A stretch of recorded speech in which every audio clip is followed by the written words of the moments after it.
just in case she's thinking of doing something stupid. I'd leave her be. The warriors of the Flower Feather clan are a proud bunch who never show their vulnerability in public, even if they've gone wingless. Oh, Chasca? Good to see you again, Traveler and Paimon. Before we carry on, let's get a little further away before Koyer notices us.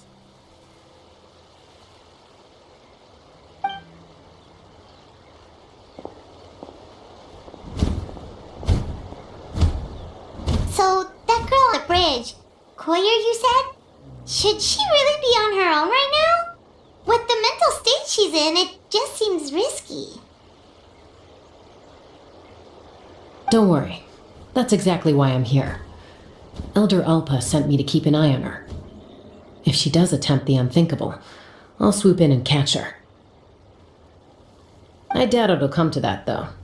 She's a fighter. A warrior, in fact. One who aimed for the sky. However despondent she might feel now, I'm confident she'll get through it.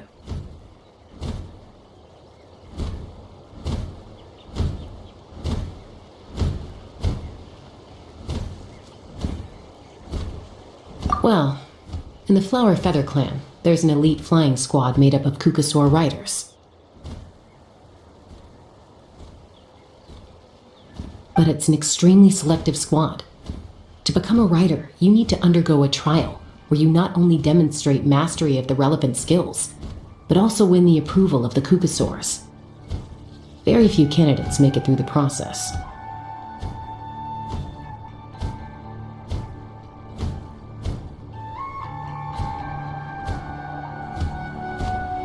Koyer has spent years training for her most recent attempt, but unfortunately she didn't pass. So it's not hard to see why she's so upset.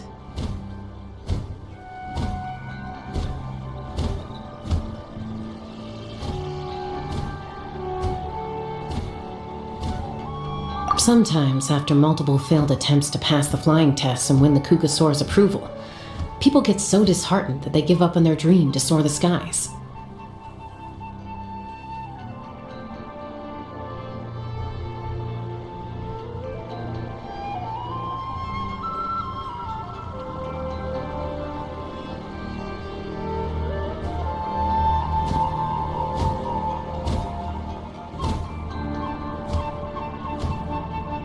They resolve to quit trying for good. We call those people the wingless.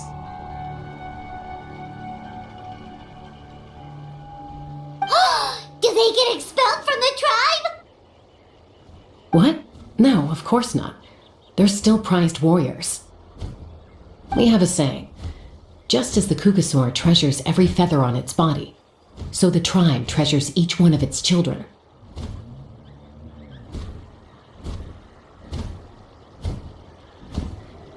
This hits even harder in the wake of the war. All of our young warriors carry the future of our tribe on their shoulders.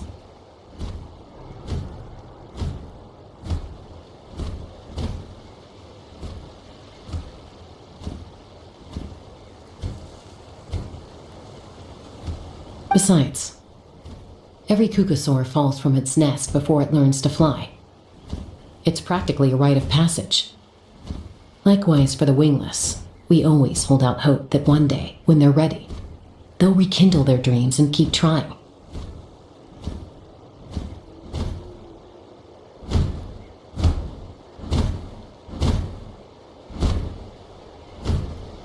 Until then, all we can do is quietly watch over them from a distance, just like I'm doing now.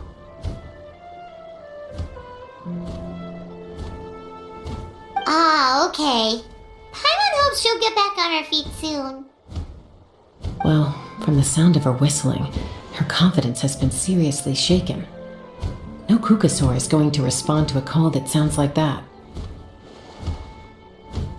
Yeah, people from my tribe call to their saurian companions by whistling or blowing a horn. So it sounds like Koyer was trying to summon a Kukasaur to practice her flying. But the Kukasaurs are an even prouder bunch than our warriors. They would never respond to a lackluster whistle like that.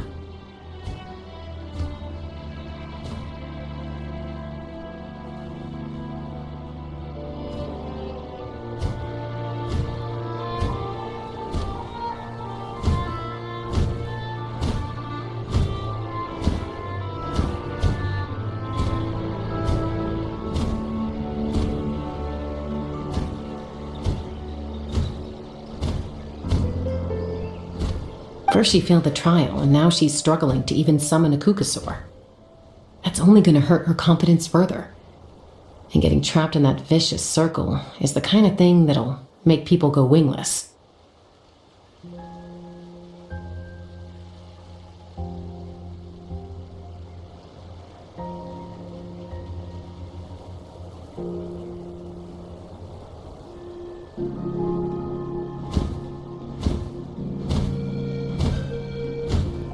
Surely there must be something we can do to help. That's very kind of you. Koyer's flying skills are up to par, but mentally she's stuck in a rut. If she wants to return to the sky, she has to overcome that for herself.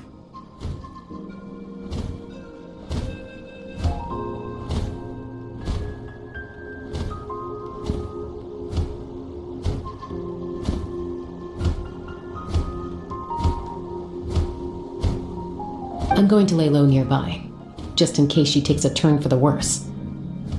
Let me give you a tour around the tribe once this is all over.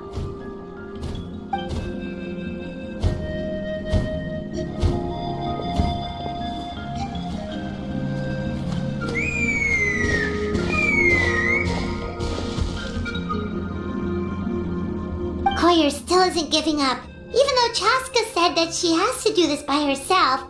Paimon can't help feeling like maybe we can nudge her in the right direction.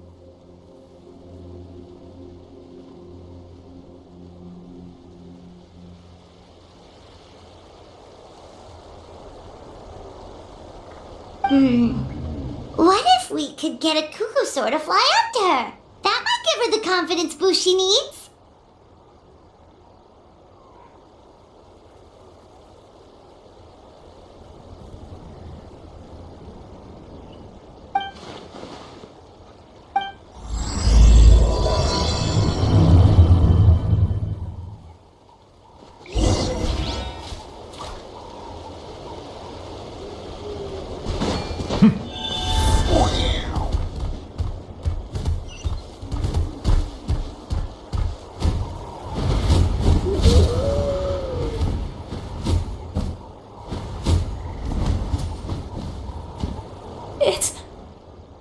It's a Kukasaur!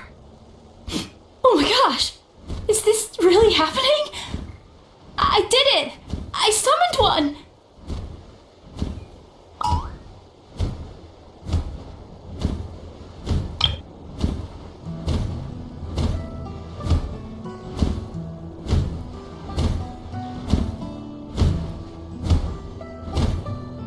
I was beginning to think you'd all given up on me completely.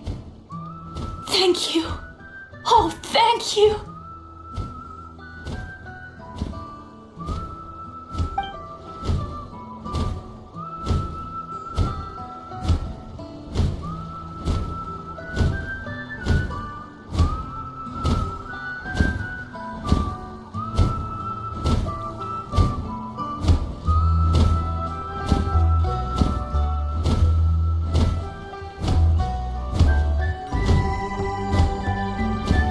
Excuse me? Would you mind if we did some flying practice together? Right now? I think I know where I went wrong in the test now. I need to maintain a higher speed on my turns. So I just gotta practice my bell tail slides and split S maneuvers.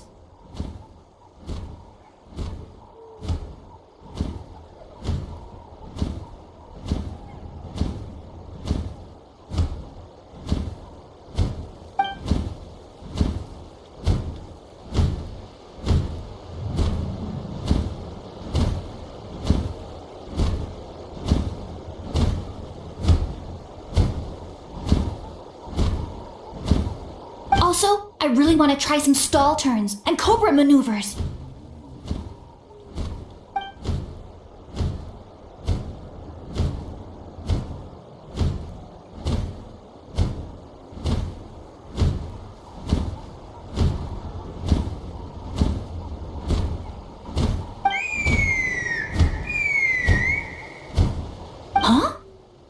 sounded like a whistle. Is someone else trying to summon a Kukasaur? Hey! Wait! Wait!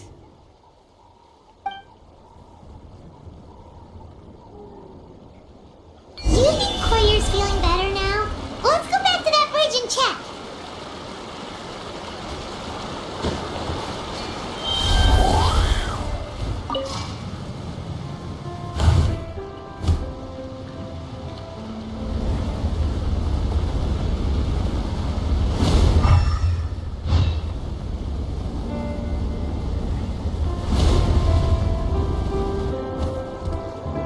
Chasca!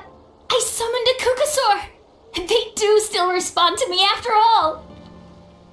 Although, unfortunately, someone else summoned it away again before I had a chance to go for a flight. Oh, really? That is unfortunate. But if you can do it once, you can do it again. Keep at it, and you'll pass the trial eventually.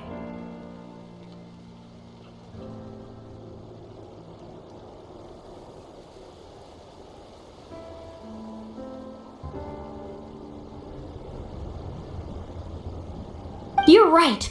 You know, I almost thought about giving up, but I'm glad I didn't.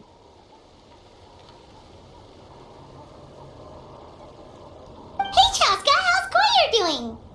Huh? Who are you? And how do you know my name? These are my, friends. The Traveler and Paimon. You came up in conversation the other day because I was telling them about up-and-coming warriors in our tribe.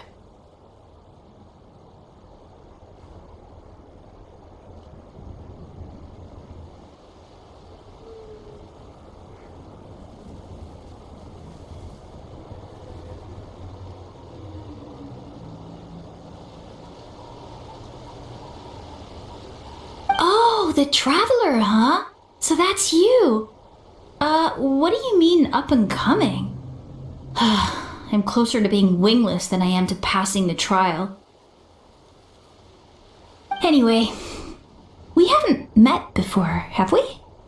You look so familiar somehow. Maybe you saw him in the stadium? Or anywhere, really. He's been all over Natland lately, so it's not surprising that you've seen him around. If you say so. Koyer, Chasca.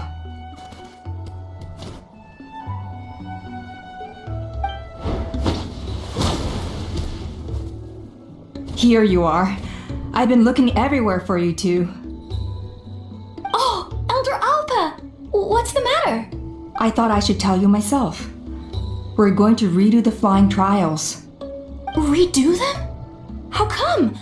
This is so unexpected. And I can't believe you came out here just to tell us that in person.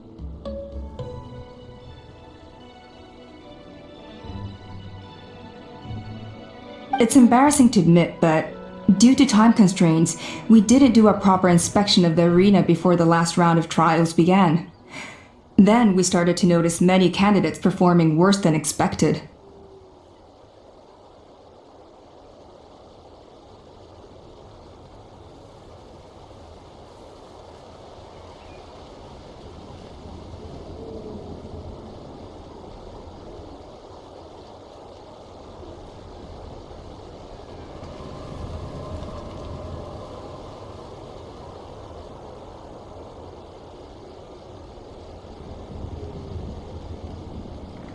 So we redid the inspection afterwards and found a number of issues which likely impacted candidate performance.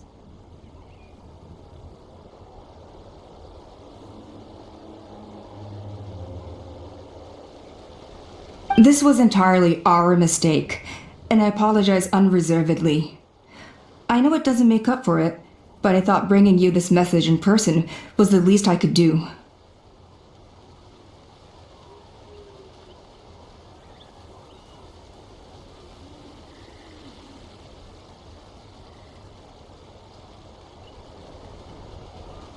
Oh, okay. Chasca, these people you're with, Are they the traveler and Paimon? Huh? You've heard of us? I have indeed. Gathering intel is an essential part of being a warrior. Plus, you've already made quite a name for yourself in that land. Actually, I've been meaning to invite you to enjoy our tribe's hospitality for some time.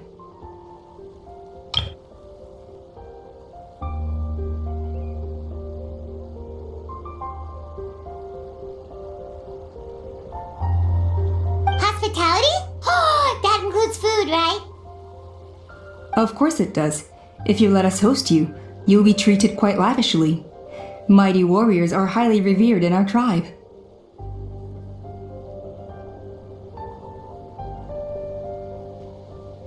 Besides, we still owe you for your help during the war. Without you, we would have suffered far worse at the hands of the Abyss. So I like the chance to show you our gratitude on behalf of the whole tribe.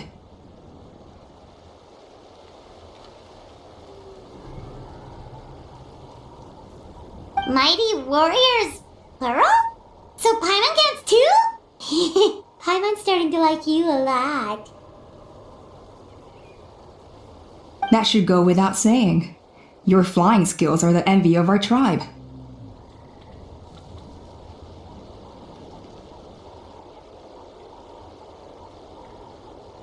The Flower Feather clan seems like a really nice bunch of people. We definitely need to take her up on this offer.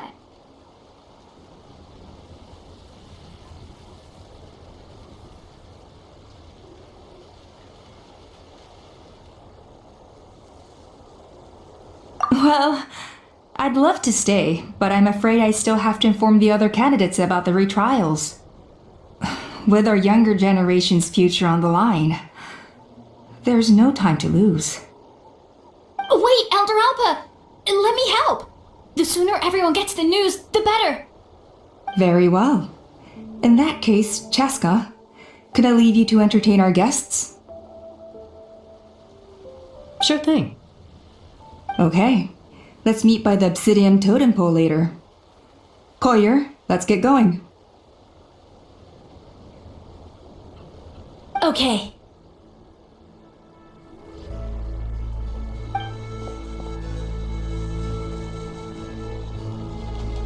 Alright, they're out of earshot.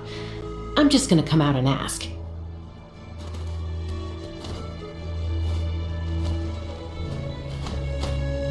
That Kukasaur who responded to Koyer's call, that was your doing, wasn't it?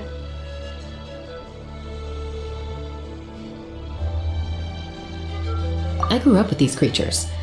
I could tell something was off the second I saw it.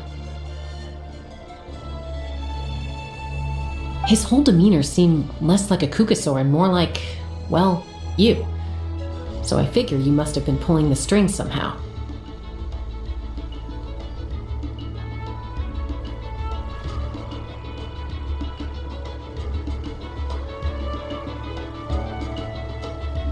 He looked very flustered when Koyer asked for a ride, so I whistled to give him a chance to escape.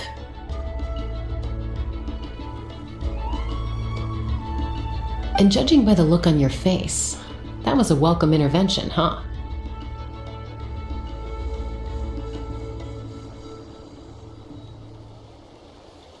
It's all right. If you'd rather your hidden talents remain hidden, I respect that. I won't press you for answers, and I'll keep my speculations to myself.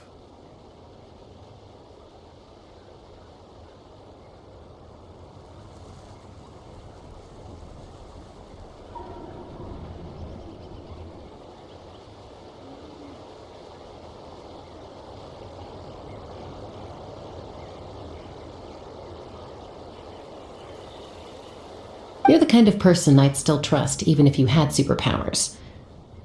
I know you'd use them for good.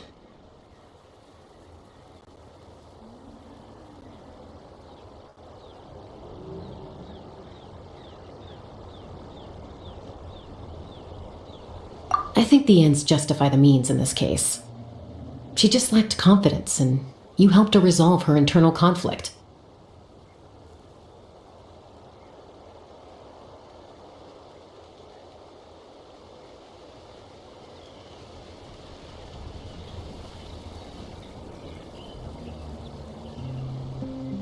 If you hadn't intervened, I likely would have gotten my mom to help out instead. Although, having said that, there's a small chance she might have recognized her and seen through the whole thing. That would have done more harm than good.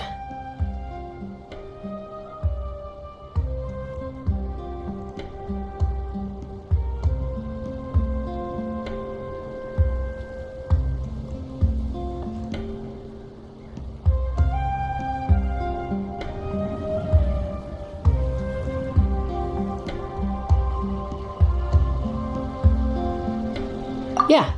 Anyway, if you're free now, how about I give you that tour I promised?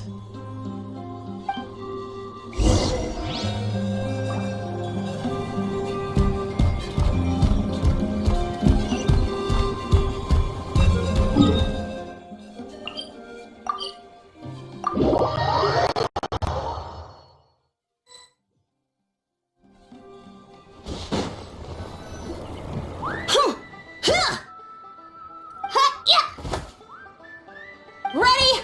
I'm gonna get you! Uh-oh. Are they fighting? Should we try and break them up? They're fine. Just doing their daily combat training. Combat training?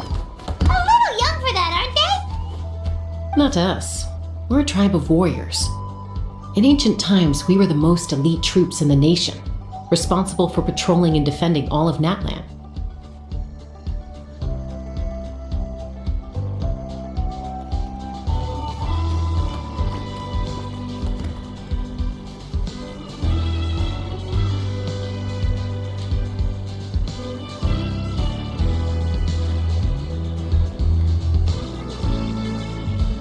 And even though times have changed, we've kept our martial spirit alive. Hey, is that Chasca? Chasca! You're back! Oh, can you come train with us? Now's not a good time, I'm afraid. I'm showing the Traveler and Paimon around. Maybe next time. The Traveler and Paimon? Wait, you mean that legendary warrior and legendary flying expert? Legendary? Yep, that's us, alright. Awesome! It's so cool that you can fly without having to ride a cuckoosaur. Even Chasca could only do that for short distances. Mr. Traveler, can you teach me some cool sword tricks? Oh, Mr. Traveler! My family shop makes the best volcano cake! You gotta try it! Let's behave ourselves, everyone. These people are here as our guests. They're going to meet Elder Alpa in a few minutes anyway.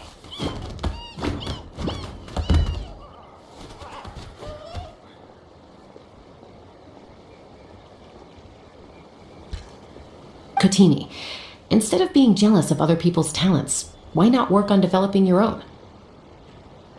Kapak, there's no point in trying any cool sword tricks until you've mastered the basics. Have you done all your sword drills today?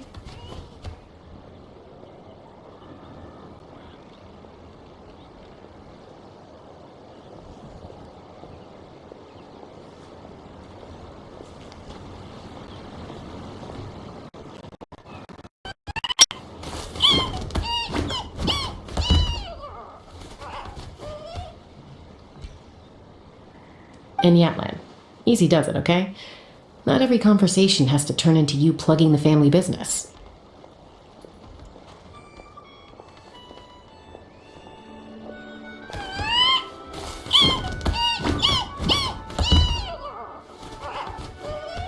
Okay. Sorry about those kids. They just got overexcited when they heard your name. Hope it didn't bother you too much.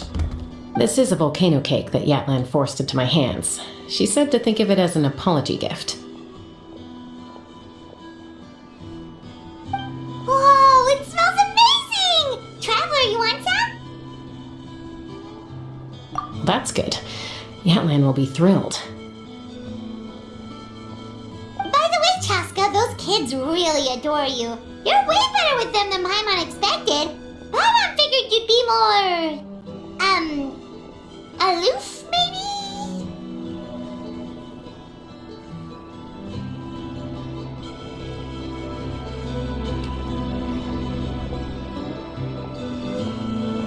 Aloof, huh? Well, to be fair, there was a period when I was like that. Around the time when I first joined the tribe.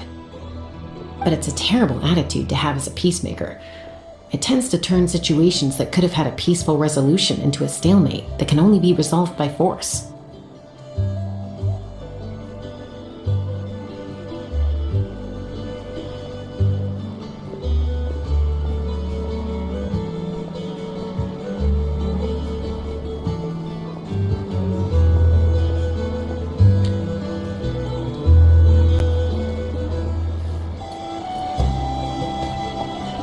Yep, exactly.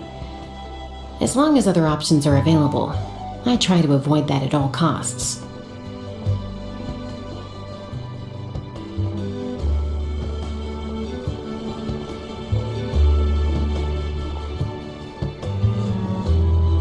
Someone once told me that peace imposed by force will crumble in a matter of days. But peace achieved through genuine dialogue actually benefits both sides.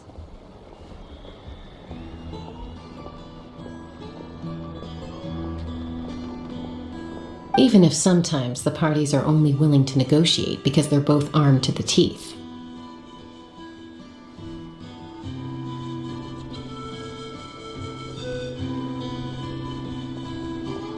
That's true. Hey, Chasca! Uncle Cusco knows you're back, and he's coming to get you. Oh, thanks.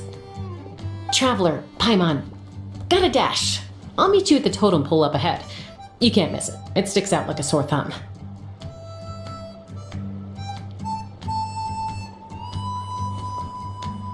Wait, are you running away?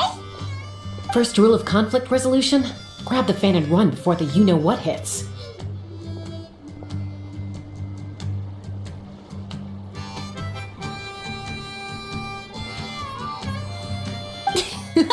Trust Chasca to make even running away sound cool.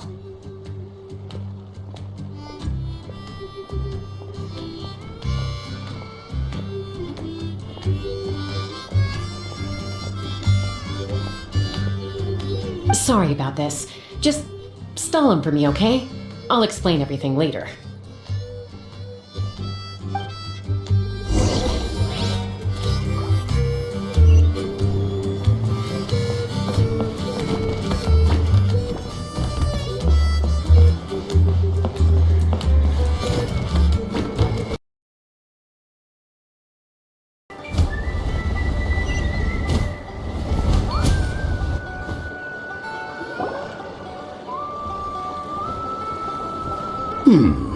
A golden-haired outlander and a white flying object. You must be the traveler in Paimon.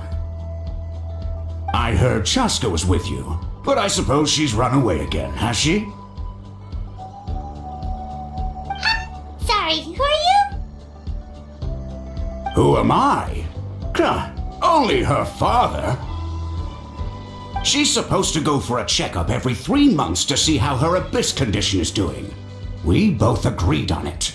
But she's already missed 3 checkups this year. That's 3 out of 4.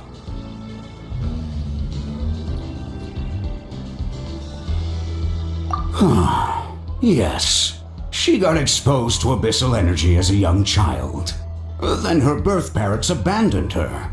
It's lucky those wild cuckoosaurs found her when they did, or she wouldn't have made it. They took her under their wing and raised her as one of their own. Eventually, some riders out on patrol spotted her and brought her back to the tribe. But she was practically feral at that point. The moment you took your eyes off her, she'd be getting herself into a fight, or she'd run away to be with the Saurians. She seemed to prefer them to her own kind. She might as well have been a Saurian in human form.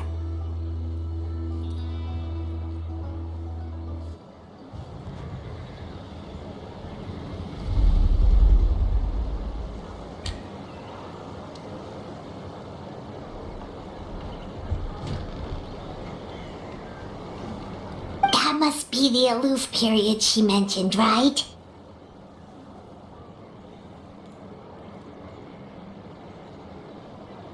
We later discovered that her exposure to the abyss had planted seeds of conflict in her heart. So, we started trying to bring it under control. But ultimately, she's the only one who can control it. Anyway, she's much more human these days.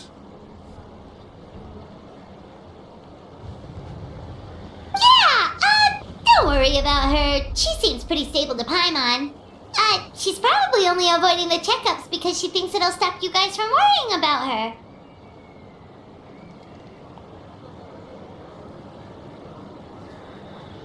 Yes, I'm well aware of that. She knows she needs to be careful. If her condition ever took a turn for the worse, she wouldn't be brushing it aside like this.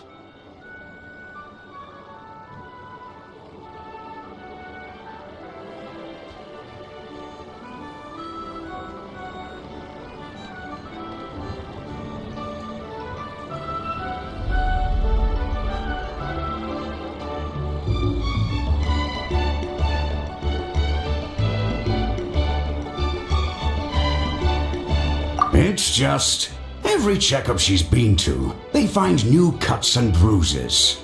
Nothing to do with the abyss, of course. Oh no, that's all fine. The problem with her is, she's her own worst enemy.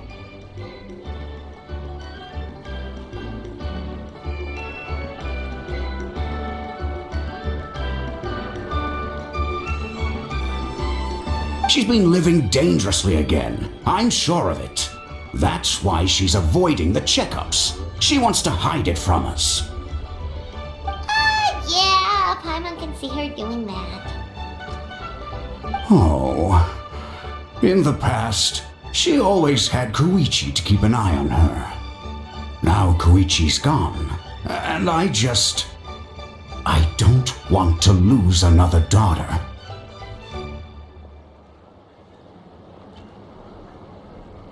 Chasca's been increasingly reckless since Koichi passed. It's like she's trying to make up for it somehow.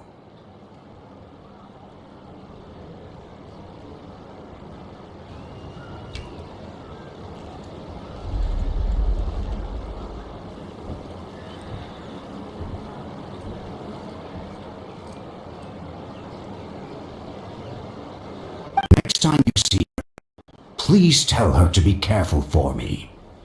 Even if she doesn't want to hear it. If she doesn't want to do these checkups anymore, that's fine. I just want her to stop putting herself in harm's way.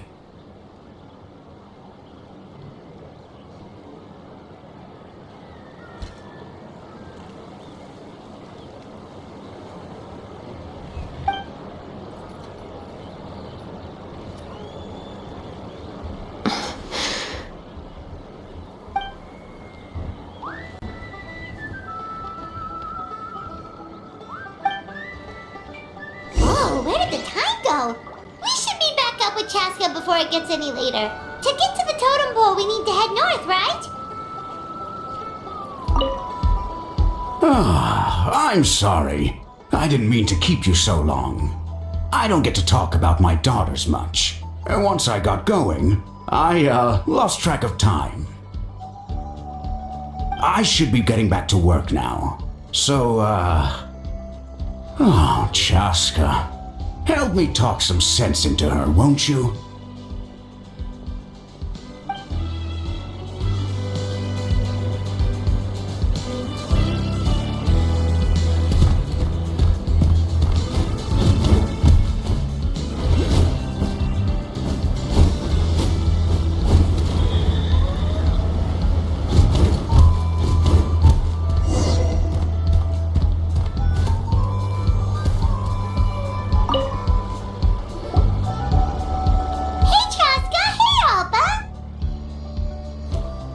It's all right. I bet my dad talked your heads off, huh? What did he say?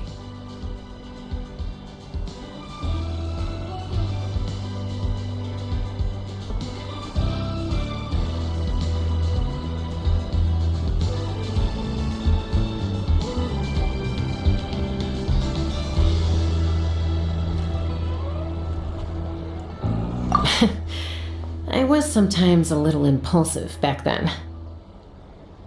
Ha! That's putting it mildly.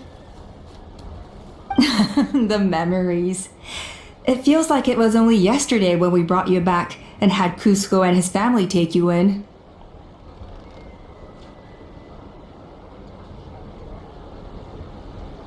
Back then, no one imagined this feral child would grow up to be the strongest warrior of the Flower Feather clan. Huh? You were the one that brought Chasca back to the tribe? That's right. Elder Alpa was already a veteran rider by then. She spotted me while patrolling from the skies and tracked down my Kukasaur mom. Mom agreed it was time I tried to re-enter human society. But I didn't know the first thing about being civilized. I clashed with everyone who had to deal with me.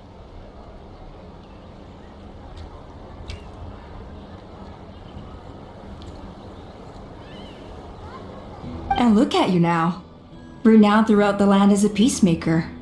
How time flies.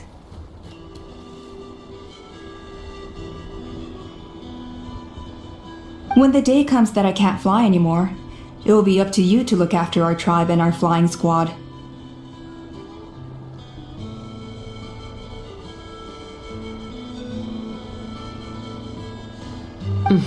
You know me, though. I'm not a natural commander. I'm better off as a lone wolf on the front line. So stick it out at least a few more years, okay? Give Koya and the others time to come into their own.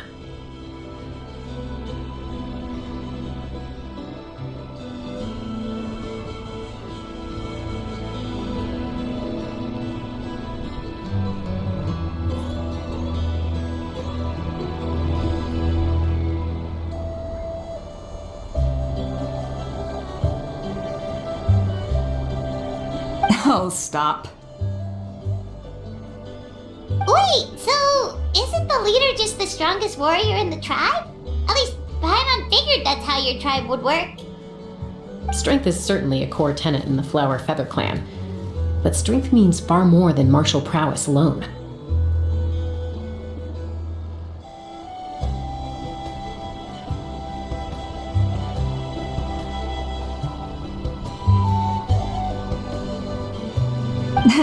If it all came down to individual strength, I'd struggle to call myself a warrior, let alone a member of the flying squad.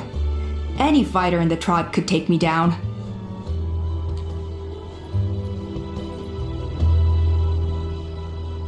Well, sorry to disappoint you. It was something I aspired to at one point. So much so that I went adventuring in the Cinder City, Ashkanatlan, to try and prove myself. But it was foolish of me. I wasn't ready.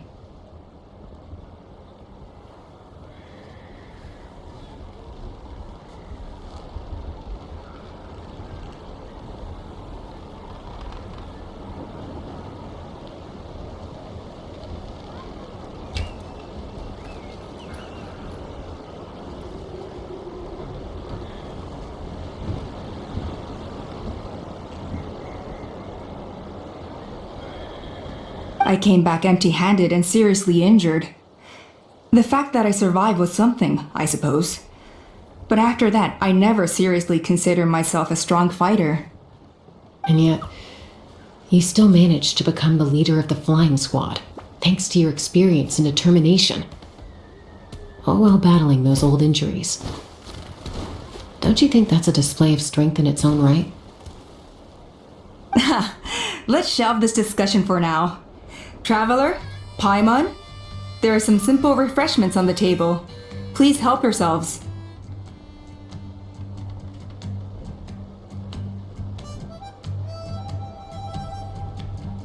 Yes! Paimon was waiting for that part!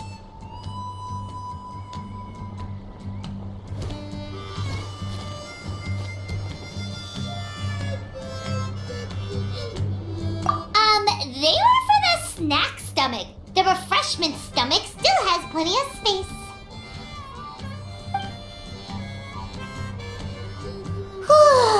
Paimon is so full. Well, if you're enjoying our hospitality, Feel free to stay with us as long as you like. Elder Alba? Something's come up.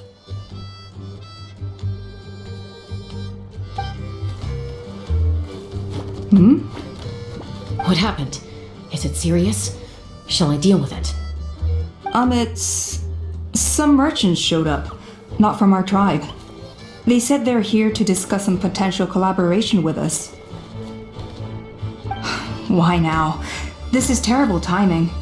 There are a few wingless that we haven't managed to reach yet, and we still haven't inspected the retrial arena.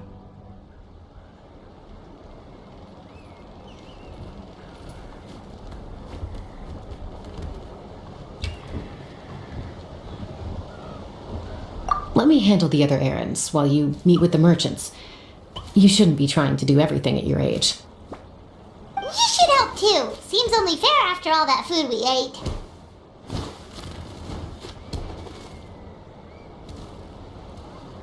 Huh. Well, much obliged. Chasca, the remaining wingless are all people you know. Let's see. Pishika now manages the floating target balloons.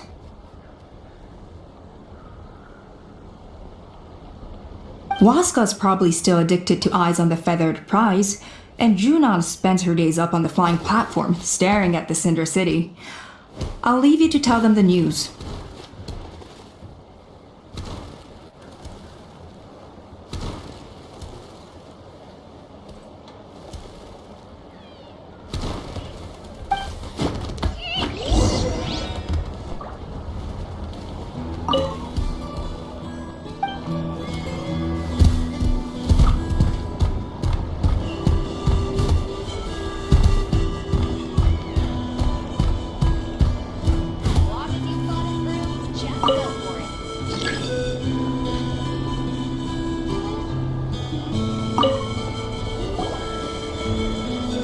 Are you sure you don't want to reconsider, Pashika? I appreciate it, boss. But honestly, I'm pretty happy with my life nowadays. Pashika, they're redoing the flying trials. Huh? Utona? Ah, did Alpa send you? I was just telling Pashika the news, actually. The way things are with the tribe these days? I mean, you don't need me to tell you. This here is no future for a seasoned warrior like you.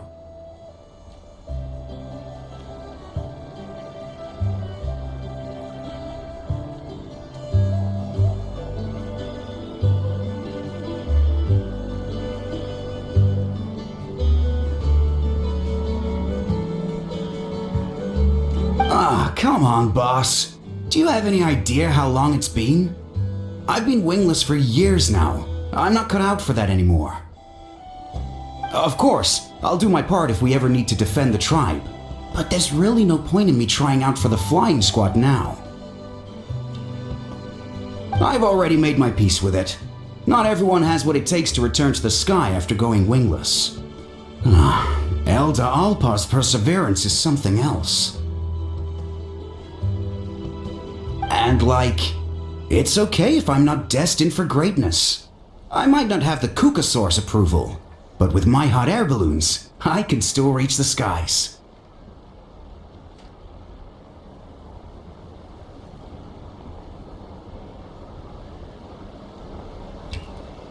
Handling these balloons every day, seeing how the customers react, the looks on their faces, that's enough for me.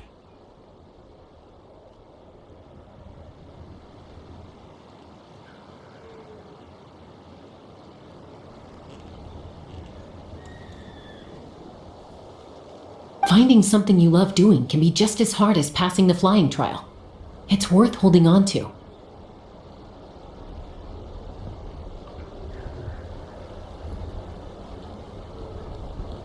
Fair enough. It's your choice. I won't force you. Oh, by the way, you should try taking a balloon ride if you've got the time. Once you've been up there for yourself, you'll see why I love it so much. No problem. If you ever want to give it a try, you know where to find me.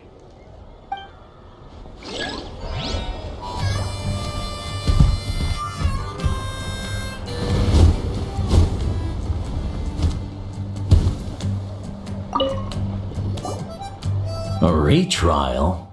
What's the point? I pretty much treat life like it's a game. No Kukasaur is ever going to approve of that, no matter how many times I try.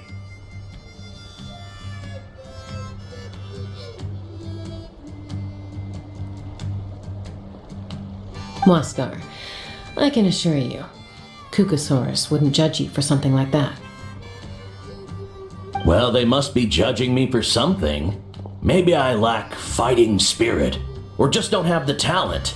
Not everyone's a natural like you. Don't waste your time on me. You'll have better luck with the ones who still have their heads in the clouds. In the meantime, I think I'm going to treat myself to a few more games of Eyes on the Feathered Prize.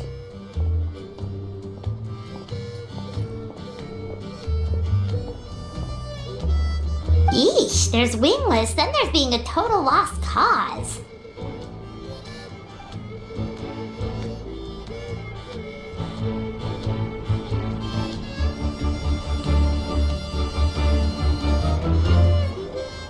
You used to be a fierce warrior, actually. But fighting spirit alone won't win you the Kukasaur's approval.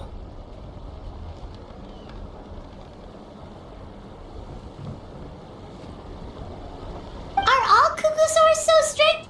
The ones including target balloons and Eyes on the Feathered Prize seem pretty chilled out.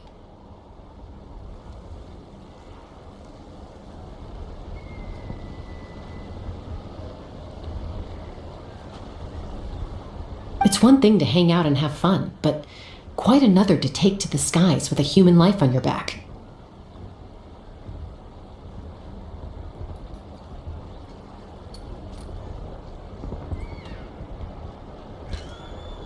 Giving a ride to someone who's unqualified endangers not only the rider, but also the Kukasaur themselves. If the rider makes a mistake, they both suffer the consequences.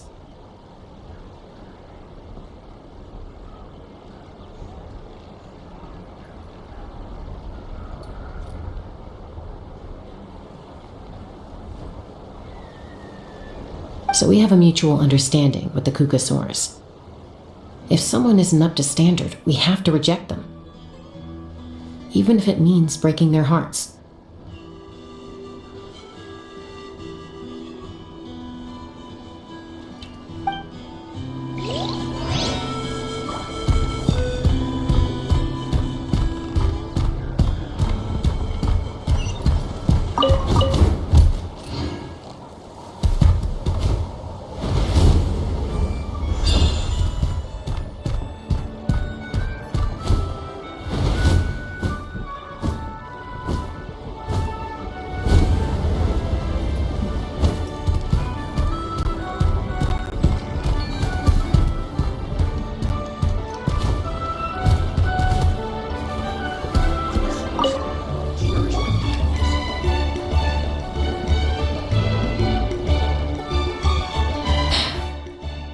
Hey, Junan.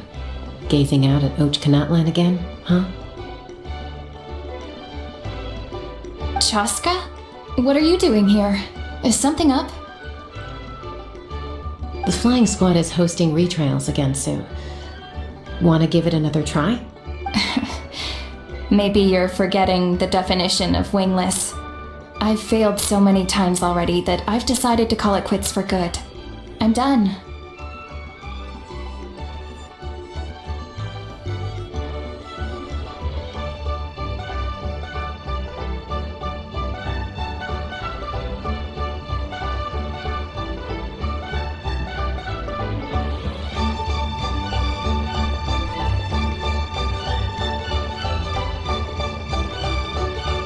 Elder Alpa always goes out of her way to come and tell me when a new trial is coming up, and it's nice of her to think of me. But nothing's gonna change.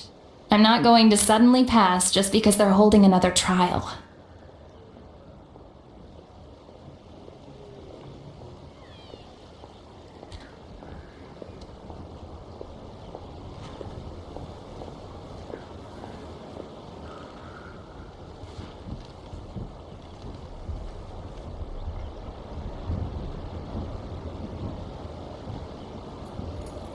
They're making some big changes to the arena this time. so the flying experience should be smoother than before. Koyer's gonna try again. No, forget it. If I was genuinely good enough to make the squad, the location shouldn't affect my chances.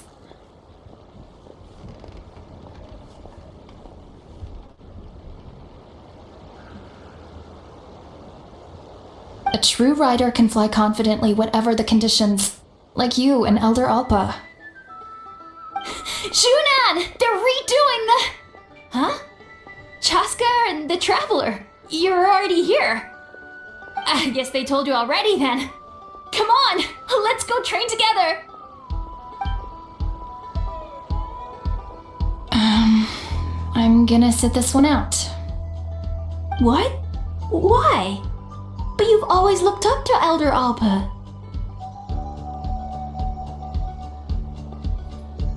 She went wingless after her injury and spent years drifting, but even she came back and made it in the end.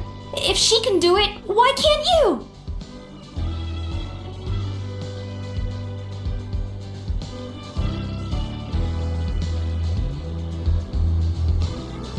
I mean, I don't have that kind of perseverance. And besides, the last thing I want to do is fail in front of her yet again. Oh, come on. You know you don't need to worry about that. Alright, well, how about we just treat this as you being my mentor? Then will you train with me? I mean... Enough umming and ahhing. Let's just get up in the air and figure it out as we go. Wait! Hold on, slow down. I can't keep up. Well, that's one way to do it.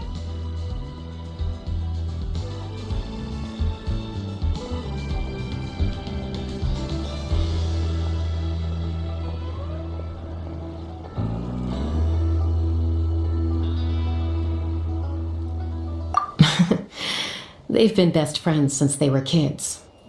If anyone knows how to get Junan out of a rut, it's Koyer.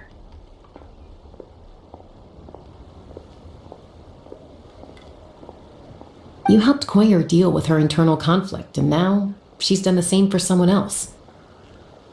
You know, people often talk about how one conflict leads to another and so on. But sometimes in life, things spiral in a good direction instead.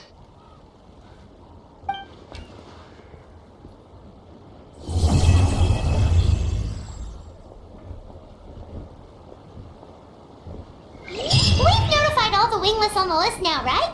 Where to next? The trial arena. It's not far from the tribe.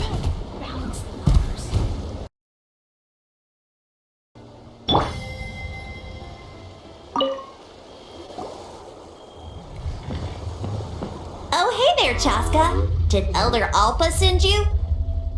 Yeah, she's got other things on her plate right now. How are things looking here? Well, the inspection revealed numerous blockages all over the trial arena. It looks like they're the result of ley line disorders caused by repeat abyss invasions. Theoretically, we just need to clear those obstacles, and the arena will fill up with gaseous phlogiston again. But that's proving difficult to achieve in practice, for all sorts of reasons. Why don't you head on down and check things out for yourself? Feel free to ask the staff for more details.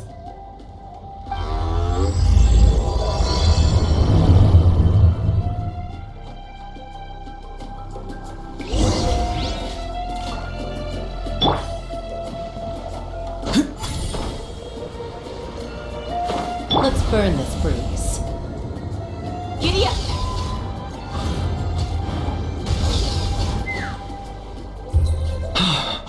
Oh, are you here to help? Thank goodness. There's no way I could do all this by myself. So the blockage here has to be cleared using a special bomb, but carrying explosives up that steep slope would be a recipe for disaster.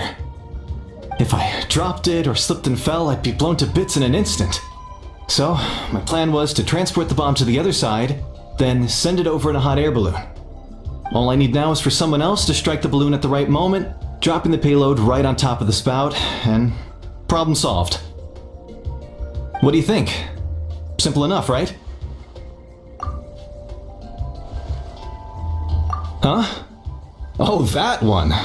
No, I've got no idea who that belongs to. Or how they got it up so high. I just wish I could fly up there and check out what kind of tech they're using. Ah, well. Getting the trial arena back in order is more important. I'll head over and set up now. Let me know when you're ready. All right! Get ready!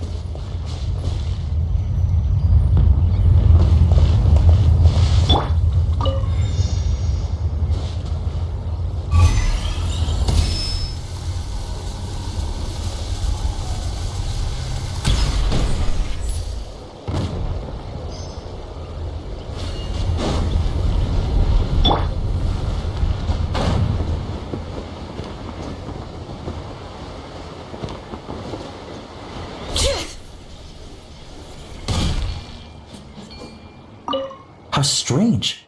Why is there so much solid phlogiston here? Well, could be from the Children of Echoes. Maybe it got swept up here due to the ley line disturbances? And I did see those strange markings on the cliff. I can't think of a way to resolve this. Short of going all the way to the Children of Echoes to borrow a Tapetlisaur.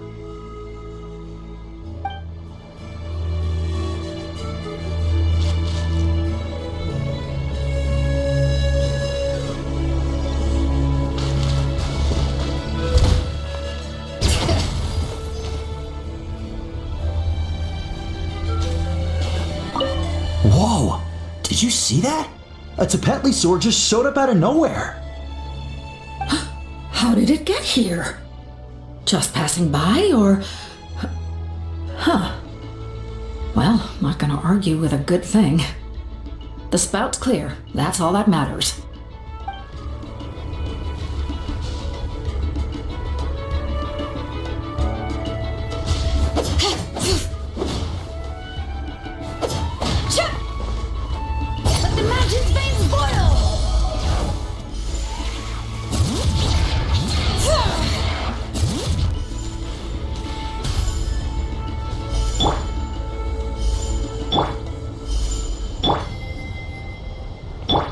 Whoa!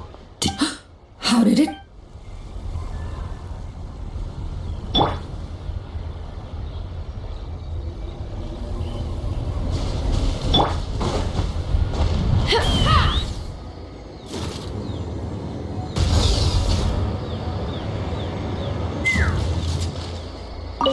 This is crazy. I put all of my strength into it, but it just won't break. Maybe Inkanak was right after all. If a stable structure is formed inside the solid phlogiston, I'll need to hit all the weak spots at the same time to break it. But how am I supposed to do that?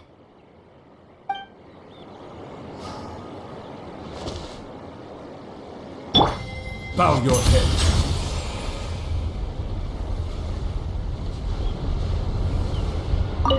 Ah, so that's how you do it. Amazing!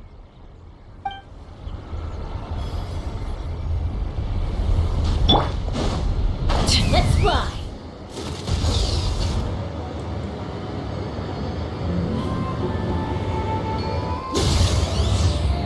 Locked on! Hey! Monsters!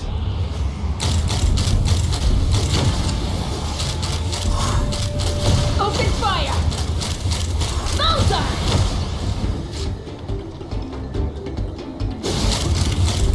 Open fire!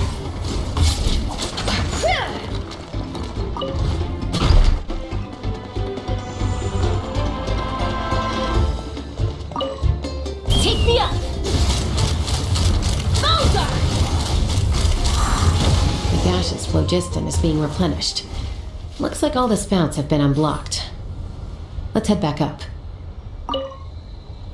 I thought I was done for. Oh, this spout should be good now. Thank you very much.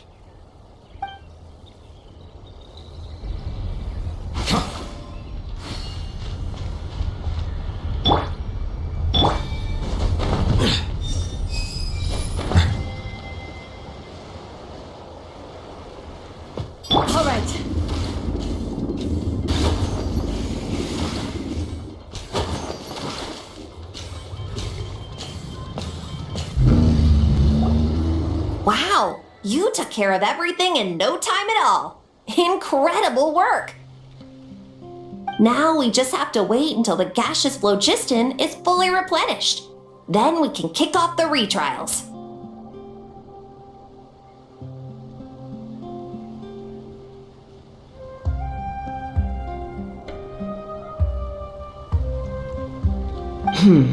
Actually, Inkanek, I'd like to do a test flight first, just to make sure we're not missing anything.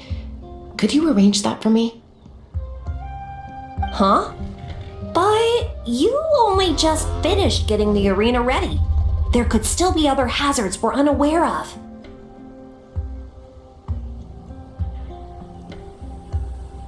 All the more reason to have me test it out. Think of it as another inspection. I guess you're right.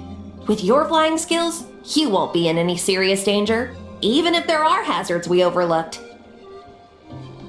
The conditions in this area seem a little unstable, but a test flight is the only way to catch any lingering issues. All right, I'll get things set up for you. Just let me know when you're ready.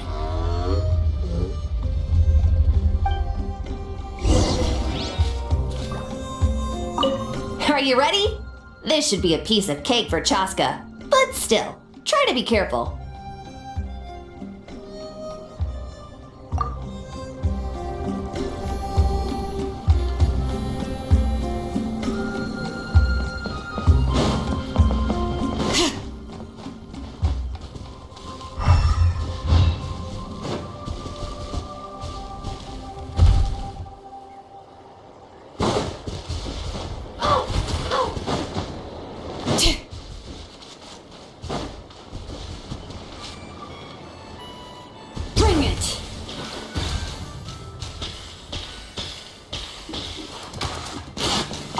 Are you ready? This should be a piece of cake for Chasca, but still, try to be careful. All right, then spread your wings and fly.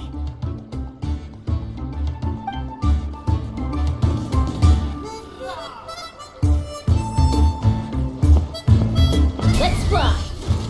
Yeah.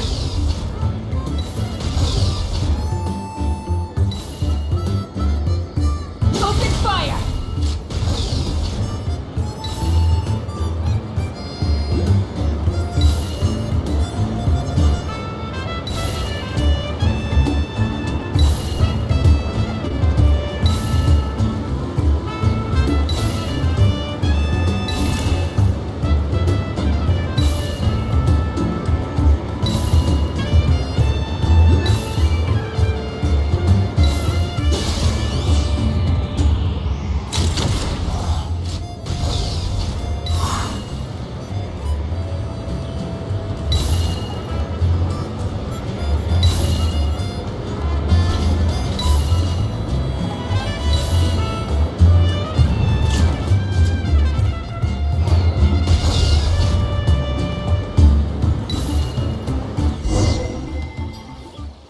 That was amazing. Paimon couldn't take her eyes off you.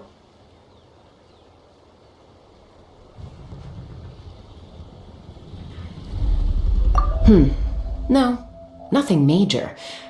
Give it a few days, and we should be able to conduct the trials. Help! Help me!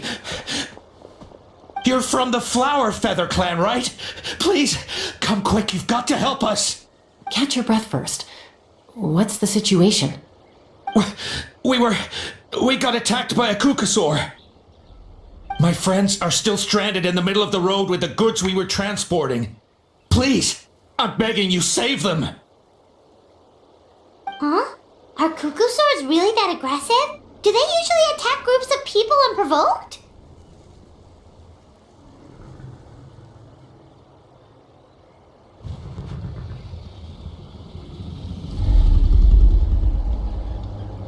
Not in my experience, but there are exceptions to every rule. Let's go check it out.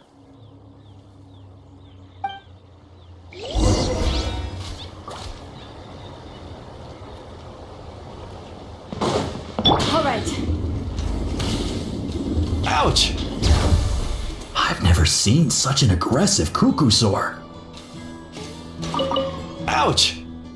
I've never seen such an aggressive cuckoosaur!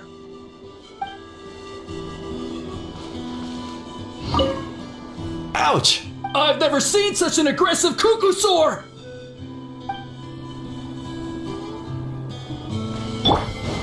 All right.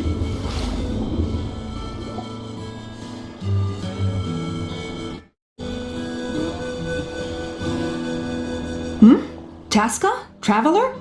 This is a surprise. Elder Alba? Huh. So, where's this aggressive cuckoosaur we've heard about? Already flew away. Looks like it backed off once it realized that reinforcements were coming. So why do you think it attacked these people in the first place? Was it after the food? No. These merchants are even transporting food. Ah! Thank goodness! The phlogiston wings are intact!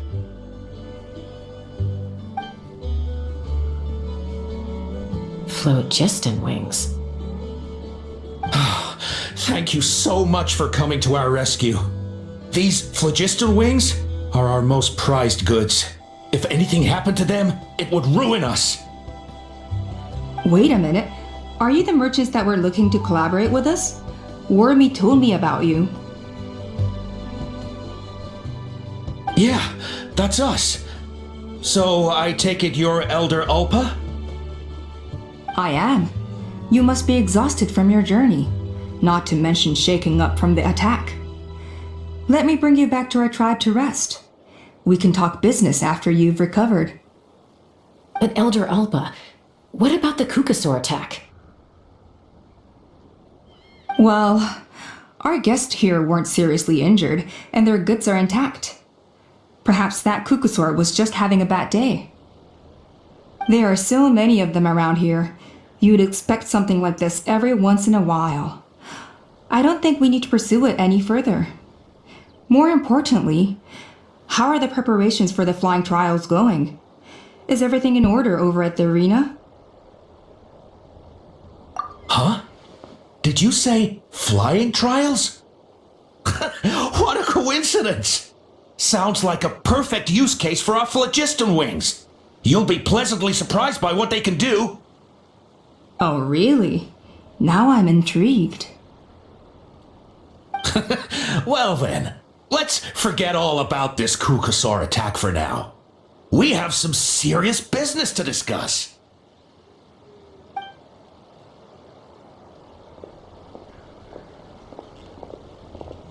Huh? So that's it? That all went smoother than expected. Well, guess we better get going. Huh? Chasca?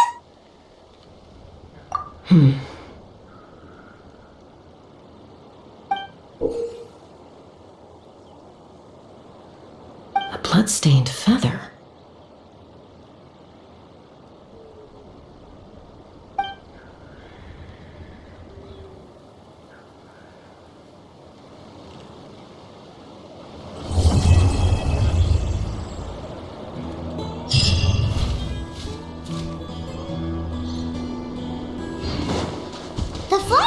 Clan should be about ready to hold the new flying trials by now. Let's go check it out.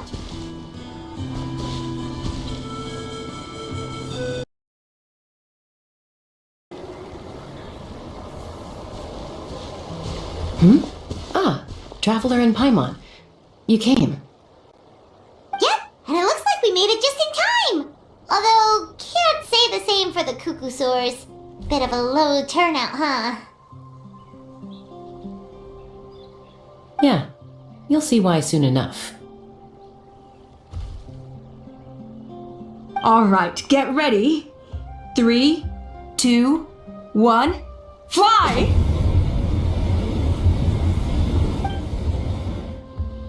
Whoa! We're really flying!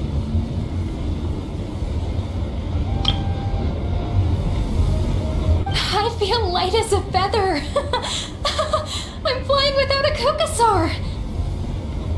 These phlogiston wings are awesome! What's going on? Paimon can barely believe her eyes.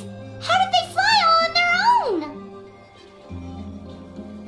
The merchants we ran into that day were selling a product called phlogiston wings. It's a flying machine worn on the back. To operate it, you just use a handheld trackball that controls the flow of gaseous phlogiston.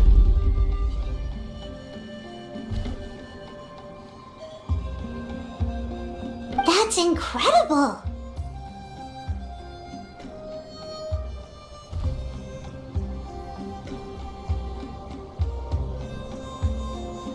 Yeah, if our tribe, if Natlan mass adopted this technology, it would revolutionize our mobility and responsiveness in times of crisis.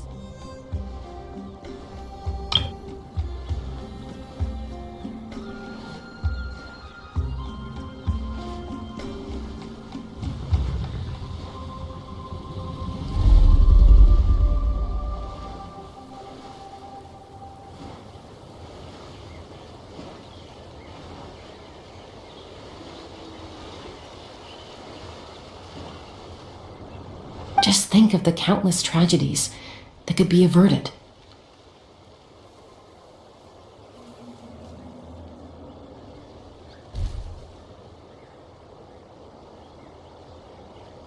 I feel like I'm dreaming.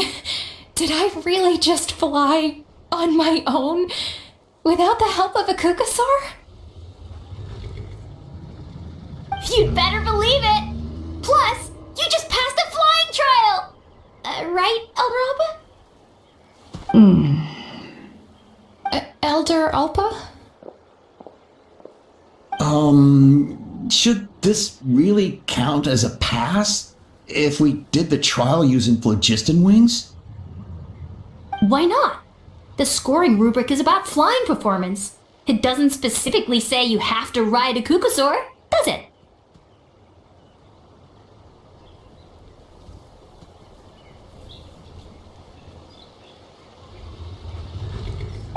Yeah, maybe, but I mean, even Chasca had to ride a kukasaur in the trial, right?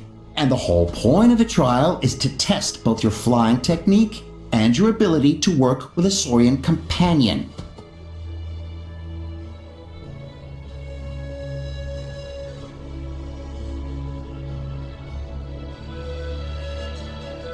Well, if we can fly by ourselves, maybe we don't need to test the ladder anymore. Chasca, Traveler, what are your thoughts on this new invention?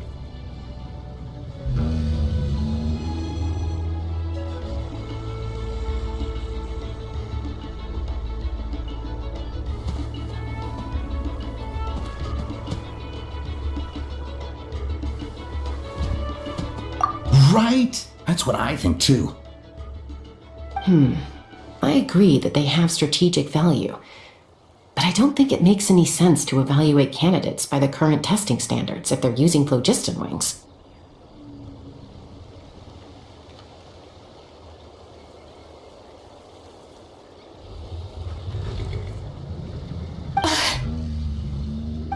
Why? Shunan finally mustered the courage to go through with this, and now you're saying it doesn't count?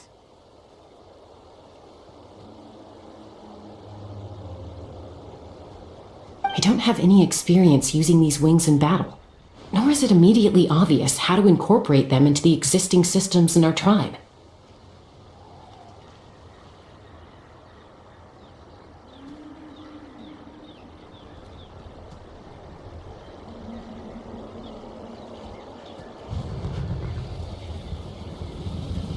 Taking a longer-term perspective, I think we need to start by getting thoroughly acquainted with how these things work. Then we can develop a new trial format, new assessment criteria, tailored to candidates using the phlogiston wings.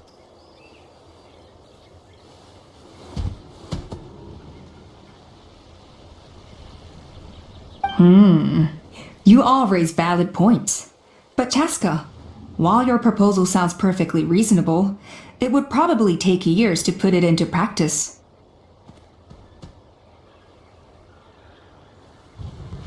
We lost so many people in that war. These phlogiston wings could be exactly what we need to strengthen our forces and boost morale in this trying time.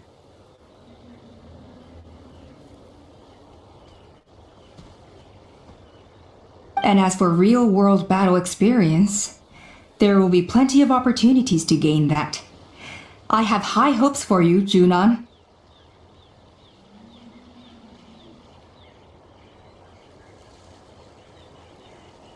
Huh? Hey, stop staring into space! Say thank you! Thank you. Thank you, Elder Alpa. You have nothing to thank me for. Remember, the way you got your wings back was by relying on yourself. Oh, Elder Alpa! Bad news! Kukasaurs are attacking the merchants again! Again? Okay, everyone, stay put while I... Huh? Chasca?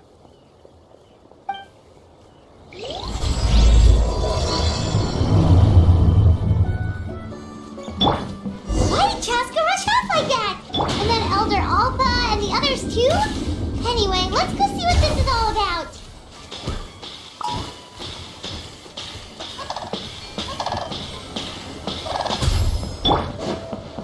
All right.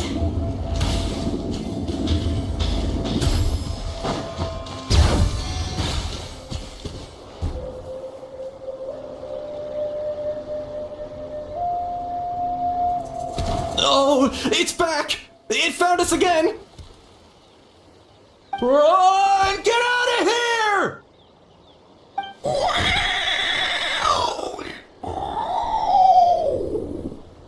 Curses! She's really riled up this time!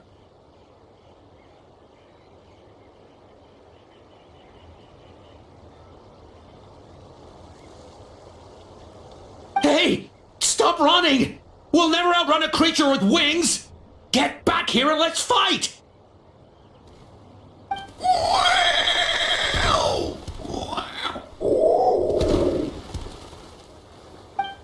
Stop!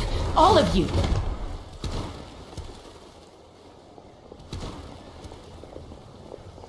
Chasca! Oh, wonderful! Quick, get rid of that thing!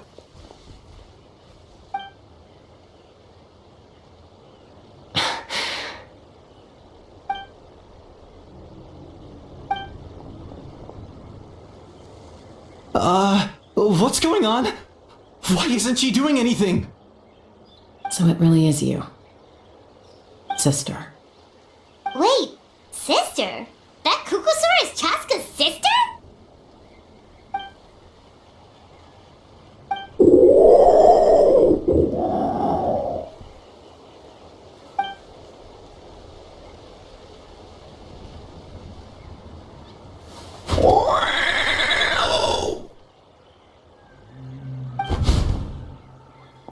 Koya, wait! Is Chasca gonna be okay? Should we go check on her? What was wrong with that Kukusaur? Why was it so aggressive? If we just let it escape back into the wild, who's to say it won't attack again? Is everyone all right? We're okay. No serious injuries. Thank goodness you all got here just in time.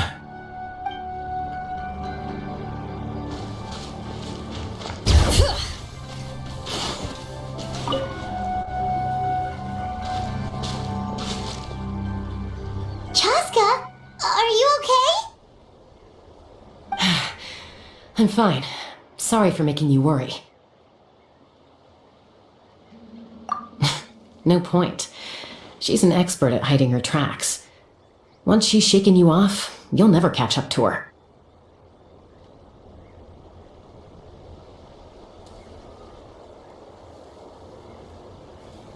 At least, I always used to lose to her at hide and seek when we were kids.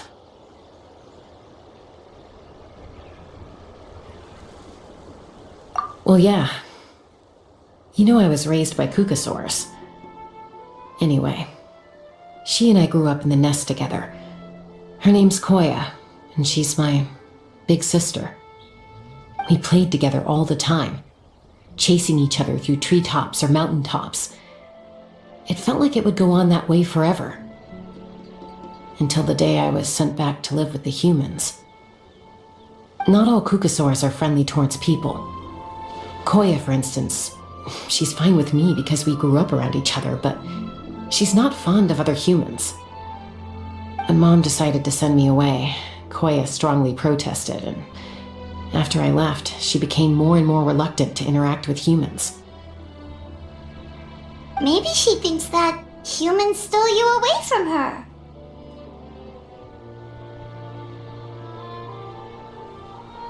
It's a possibility, but in any case, we still stayed best friends at first.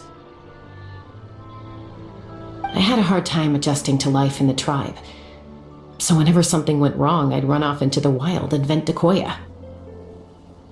Ah, so that's what Uncle Cusco was talking about. He said you seemed to prefer hanging out with saurians to your own kind back then. Yeah, I did. But then, gradually, everything changed. With a new mom and dad, a new tribe, and Koichi, I started getting curious about these humans and made an effort to understand their behavior. The more time I spent with them, the less I spent with Koya. And then, one day, it was Koya's turn to leave the nest. She sought me out and asked if I was willing to leave the tribe and go live in the wilderness with her.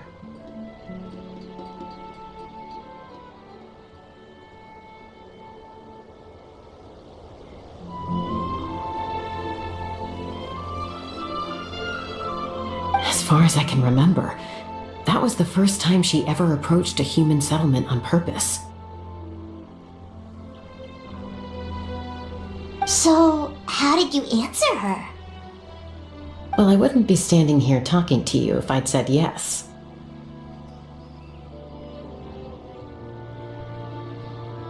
No, I was torn. On the one hand, I'd already made up my mind to embrace my new family and accept my human identity. But I also knew that Koya wasn't a fan of humans, and I didn't want to disappoint her. She took my hesitation as an answer.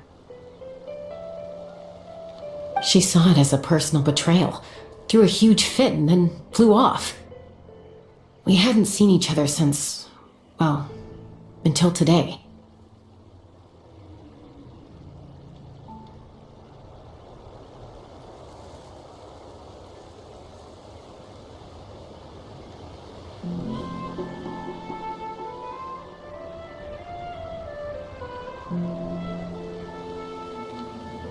Not for a lack of trying, though.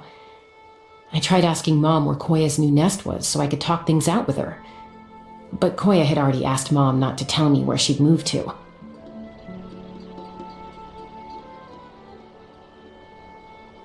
It must be hard for Mom, being stuck between her two daughters. So I didn't press the issue. And I didn't go looking for her. If things carry on like this, I need to make sure I find her before anyone else, even if she doesn't want to see me. For now, let's bring the wounded back to the tribe, and see what Mutota and Elder Alba have in mind.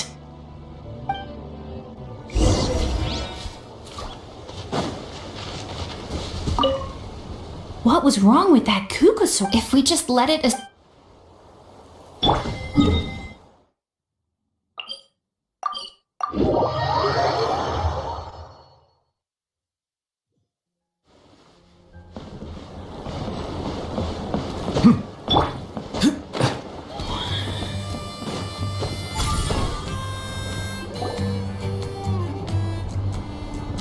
So, I hear there's been another Kukasaur attack. Ha! I knew it! They're wild animals, and they can't be trusted. Hey, show a little respect. The Kukasaurs are our partners. Maybe in the flying squad, but they don't give a hoot about the rest of us. Well, now that we have the phlogiston wings, do we even need the Kukasaurs anymore? Are you kidding? How are we supposed to protect our tribe without them? I didn't mean it like that. Huh? Protect our tribe? Or are you just scared that your precious flying squad will lose its prestigious position? You take that back! Things are changing so quickly. Chasca, there's a conflict emerging there. Aren't you going to nip it in the bud?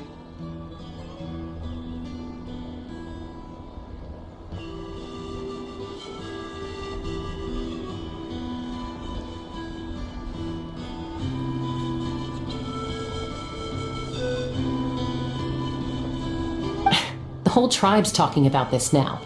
Breaking up a single fight won't solve anything. The real source of conflict here is the phlogiston wings, and what happened with Koya.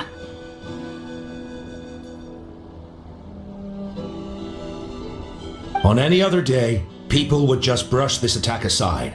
After all, clashes between wild kukasaurs and humans are no more common than those between people. But now that the phlogiston wings have entered the equation, it's sparked a debate over whether our tribe needs the kukasaurs at all. I worry that we risk repeating the mistakes of the Cinder City. Back then, Lord Ochkon's hatred of the Saurians nearly destroyed the peace forged by the Pyro Archon.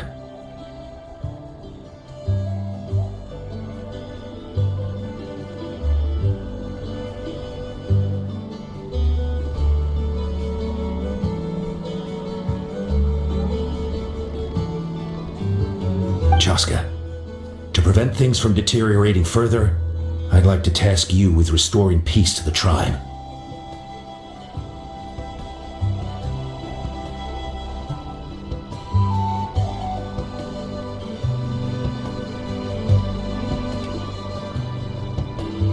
I will.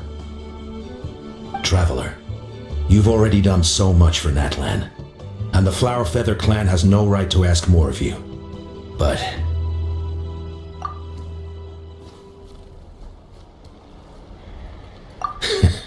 looks like I was making a mountain out of a molehill.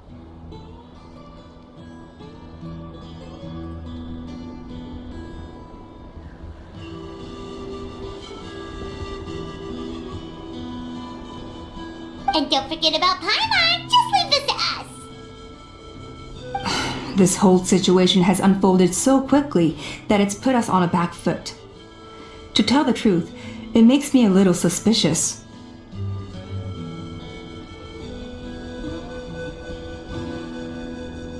You think someone might have orchestrated all this?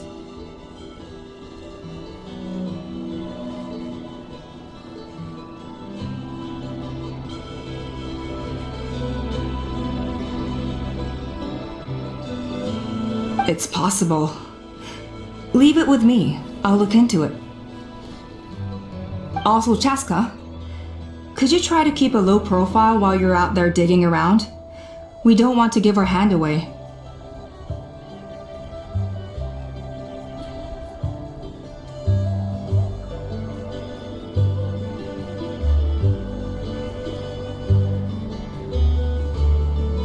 I'll do my best.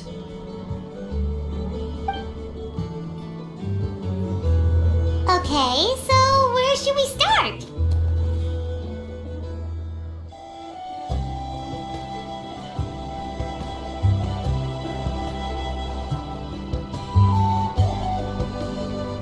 This all began with Koya's attacks. If we can find out what led her to do it, that should give us something to work with.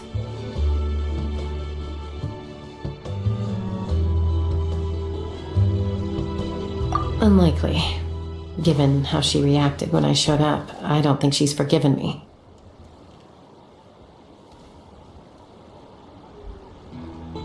If you want to resolve a conflict through dialogue, sometimes you need a third-party facilitator. Let's go see my mom.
Oh, so this is where you used to live as a child?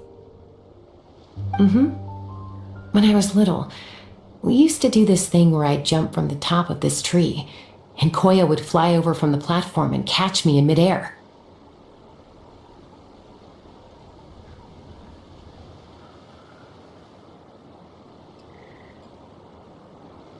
Or sometimes we'd both fly from the treetop together, and then after some aerial maneuvering, she'd throw me up onto that platform. After we got a bit older, we went to the nearby shores looking for even greater heights. Stop! You're gonna give Paimon a heart attack! Oh, really? I just thought it made a fun story.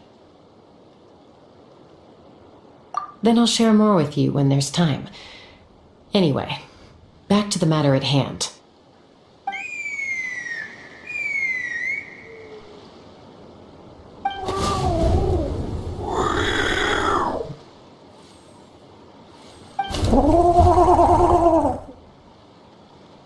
Hey, Mama Bird, I'm back. My last visit was only a week ago, wasn't it? See? I visit you more than I visit Papa Cusco. I brought a couple of friends with me. These are the Traveler and Paimon. Traveler, Paimon, this is my mom. Her name is Chimpu. In the human tongue, anyway.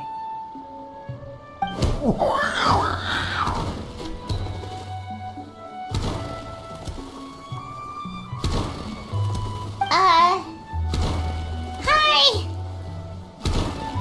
No, not really. I don't speak it as such, but I can sort of get the gist. Although only with Mom and Koya, since I spent my formative years with them.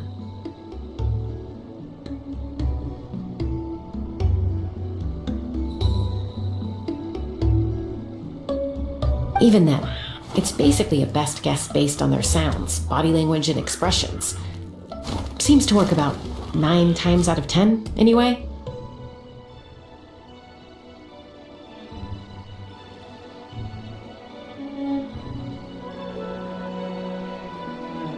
As for whether Mom understands me, I can't always tell. But somehow we still manage to communicate. Call it the family bond, I guess.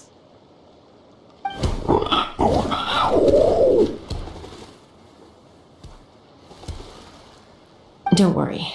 I'm doing well, but I think Koya might be in some trouble.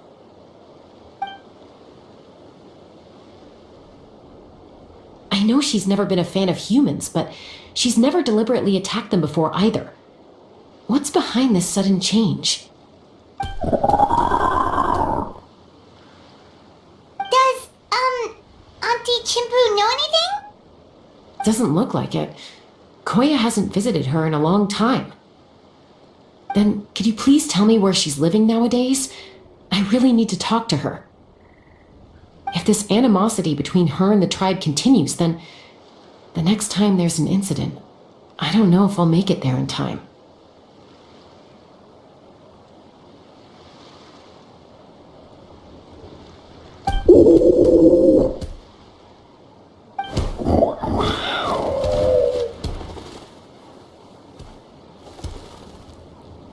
She said she'll take us there. Thank you, Mom.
location.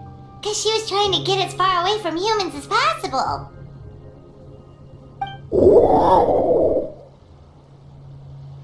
We stay here? Okay. Got it. Traveler. Paimon. Mom says we should stay out of sight for now. She'll talk to Koya first.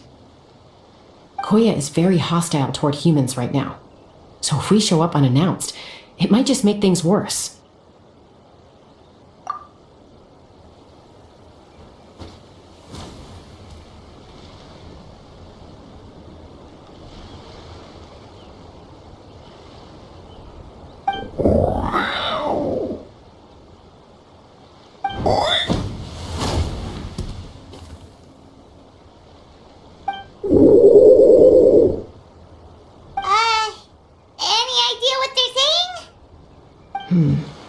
Sounds like things are more complicated than I imagined.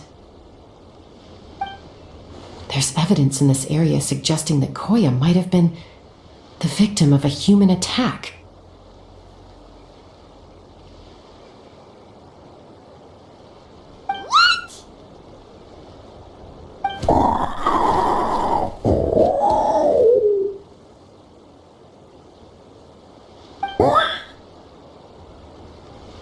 No! It's Chime, Koya's child. The attackers kidnapped her. They came over the sea, under the cover of night, and they took Chime. What the heck? Who would do such a thing? I searched day and night, and finally found them.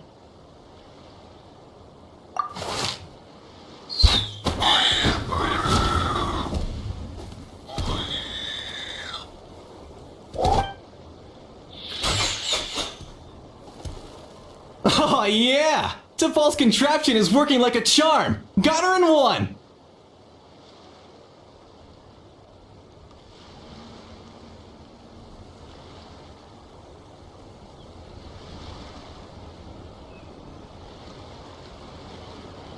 Hey, there's another one! Wait, is that the one that got away last time?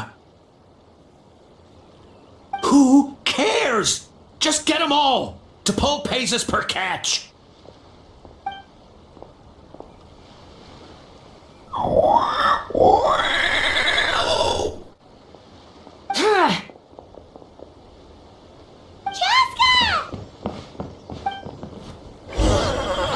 Chasca? How do you get here? Quick, stop her! Don't you even think about running away!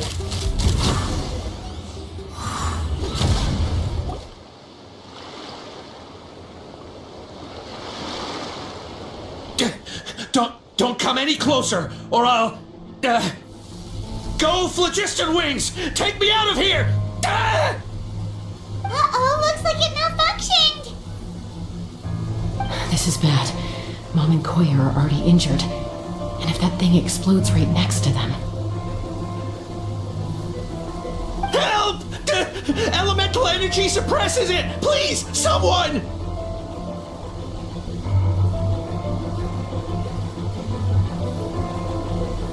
Get back!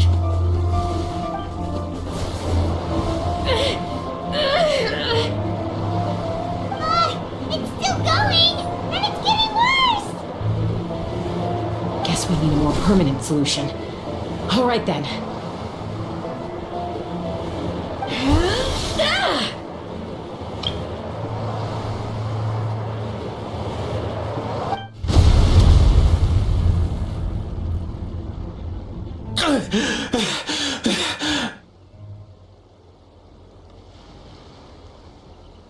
That was too close. I thought I was gonna die.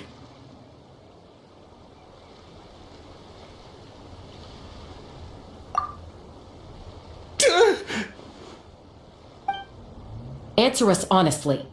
Were you the ones who attacked Koya before? I am... No, it was...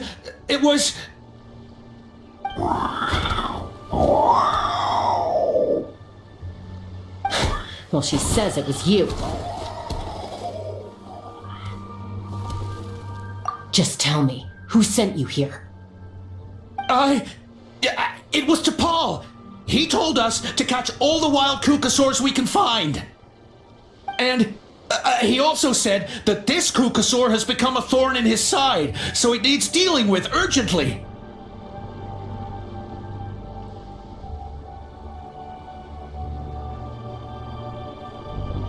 T'Pol? Huh. Sounds familiar. But where from? Well, he tends to send his orders in writing.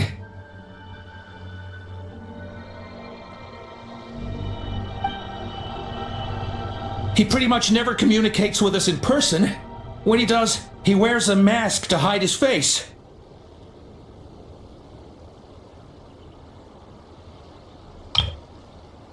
And whenever we trade Kukasaurs for phlogiston wings, we deal with his henchmen. So you didn't even make those wings? All we did was slap some labels on them and transport them over here, to make them look like they're imported. To make it harder to trace their origins.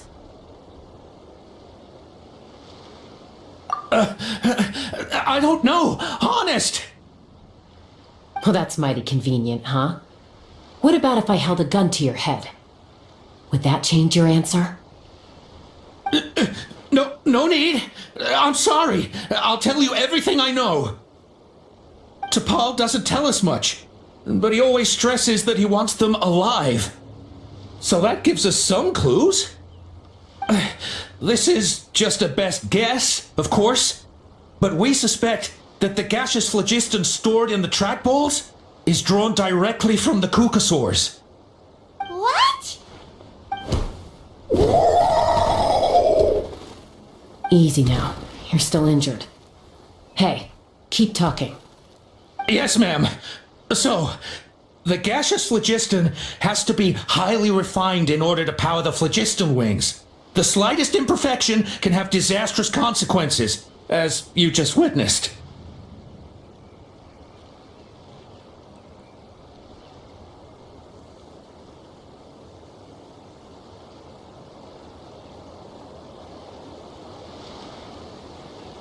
But the Kukasaurs have a natural ability to process gaseous phlogiston.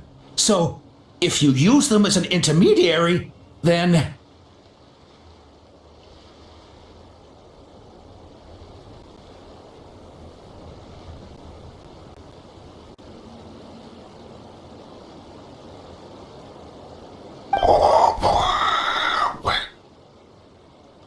That's enough. So the Kukasaurs you took, where are they now? T'Pol should have them. But no one knows where he's based, apart from him and his henchmen. We've tried looking for it ourselves, even followed them a few times. But we always end up losing track of them. Random thought. Maybe they're hiding up in the sky?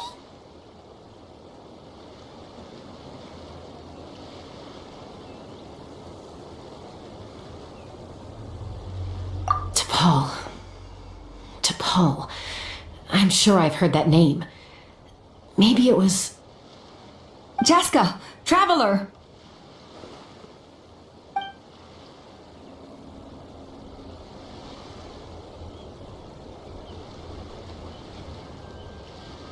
That voice! It's Alpa!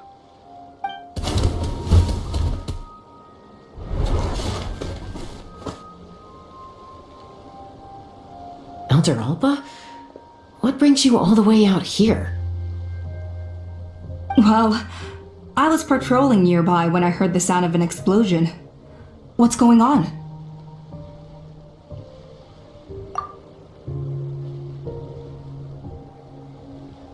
I don't believe it. Elder Alba, does the name T'Pol ring a bell to you? I feel like I've seen it written down before. Maybe in a list of candidates for the flying trials? Huh? So he's a member of your tribe then? No. If he was a member of the Flower Feather Clan, I'd definitely know him.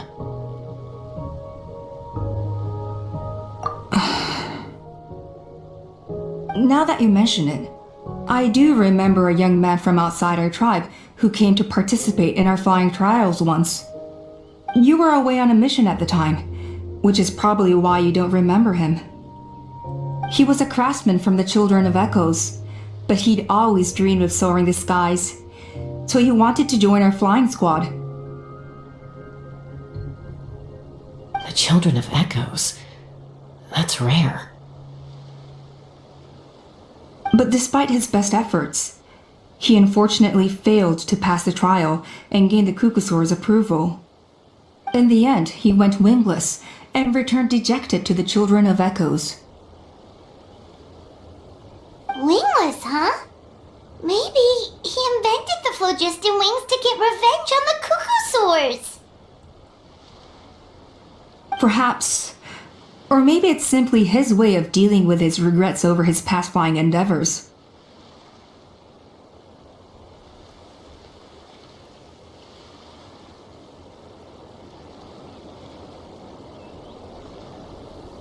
Either way, it doesn't excuse his abuse of the Kukusaurs.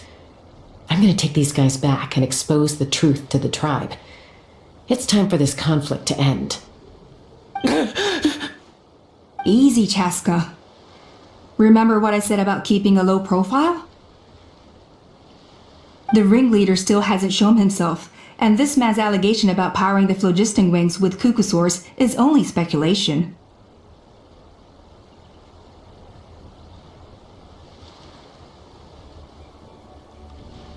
Bringing these men to the tribe now won't win over any current supporters of the phlogiston wings. In fact, it may even escalate the conflict further. After all, many are mistrustful of the Kukusaurs after recent events. Is that why T'Pol waited until now to try to capture my sister?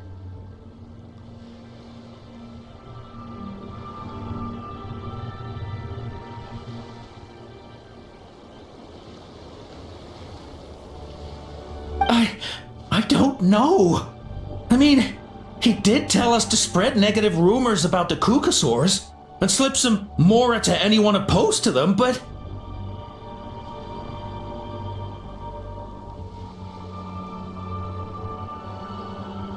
Koya only attacked humans because they stole her child! Nevertheless, we will be hard-pressed to change people's minds while emotions are running high, unless we have irrefutable evidence.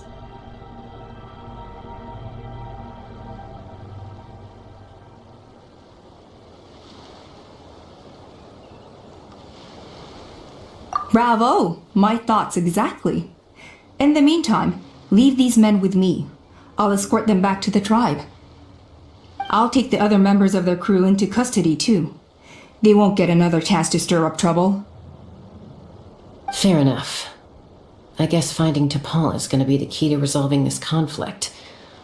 Let's hope the Children of Echoes have some info on him. Sorry, whatever it is, it'll have to wait till this is all blown over. I have to fix this situation before it spirals out of control.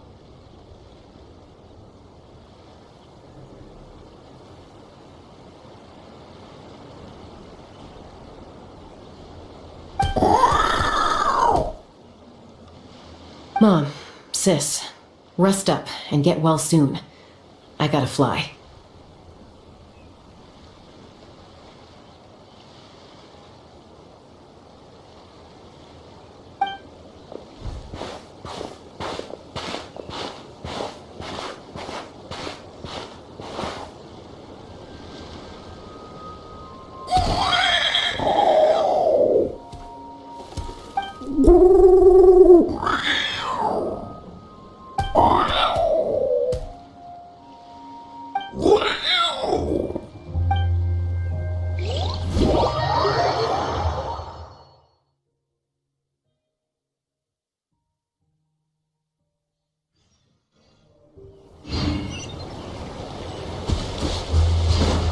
All right.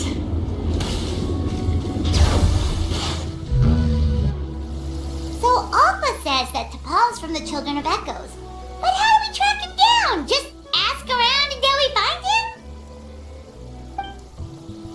Let's start by talking to someone we know. It'll be faster that way. At this time and place, I'll bet the easiest person to find is... Wakey, wakey, Shilonen! Oh, it's you. Okay, give me a second. I'll come down.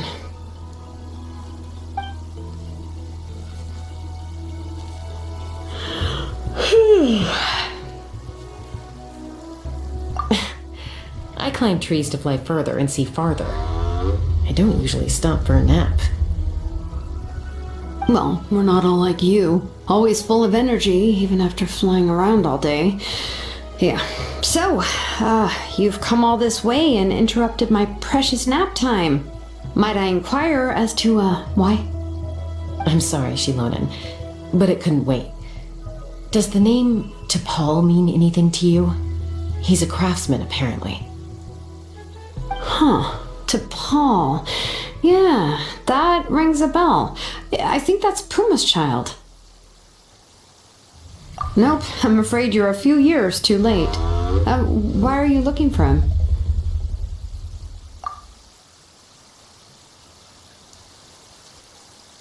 Huh, phlogiston wings. Wow, okay. The kid actually pulled it off. Well, looks like no more rest for me today. Pulled it off? You mean he's tried making something like this before? Yeah, he started trying to build a flying machine right after he got back from the Flower Feather clan. So right after he went wingless, then. Was this flying machine anything like the gun you made me? You mean your gun that's harder to tame than the proudest Kukasaur?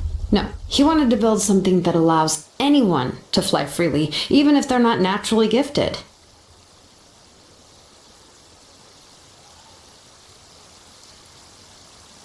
But he never got very far back then, though.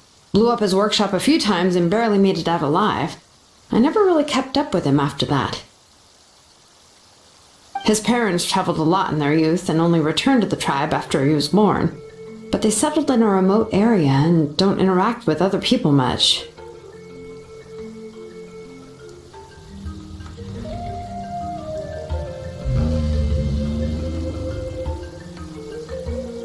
Which means most people in the tribe don't know them very well. Your best bet is to chat to his direct family. I'll go get Puma. Wait for me in front of the workshop. I won't be long.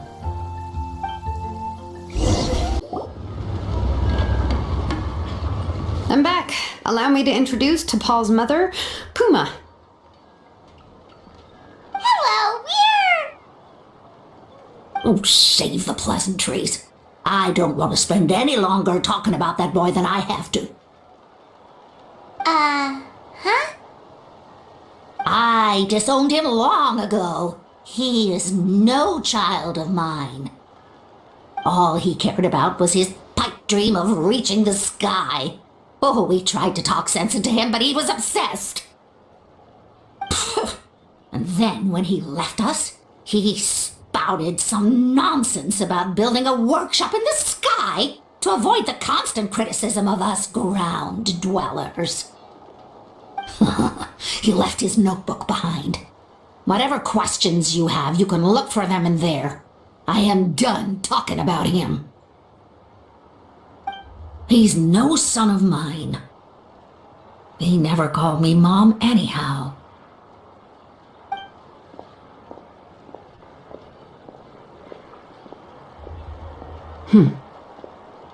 Wow, they've really fallen out.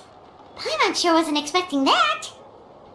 Her husband, T'Pol's father, he passed away recently, and T'Pol didn't even bother to show his face at the funeral. If you ask me, that was probably the final straw for Puma. I'll go keep her company. If there's anything else you need, just come and find me. Thank you. Okay, so this notebook is the only lead we've got now, right? What's in there?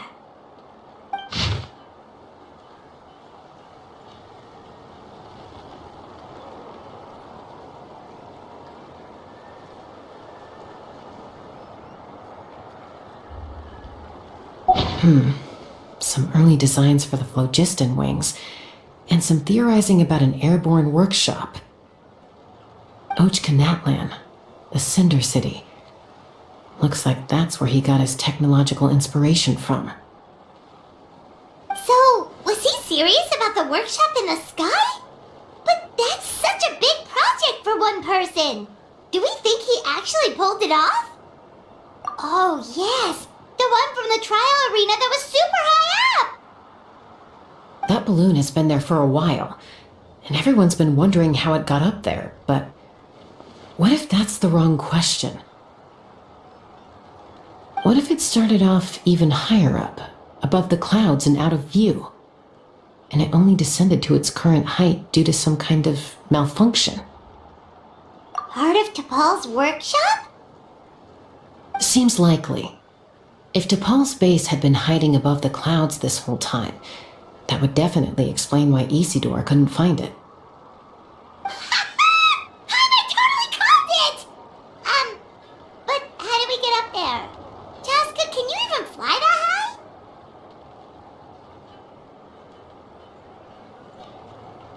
high? By myself? Possibly. But with a passenger, no chance. I doubt even phlogiston wings could take you up that high. At least, not without that relic T'Pol mentioned in his notebook. Yeah, and he's probably holding on to it. We'll have to find another way. Nope. That's way beyond Paimon's altitude. Also, would you really expect Paimon to go up there and take on T'Pol by herself? Let's not worry. Just because we can't think of a solution doesn't mean no one else can. I'm not the only flying expert in my tribe, you know.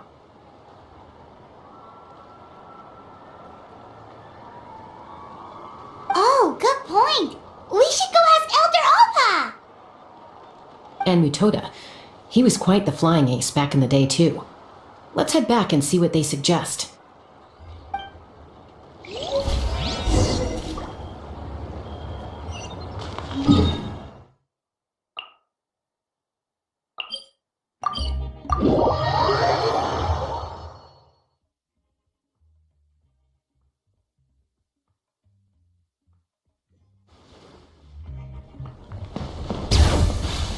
Have you gone mad?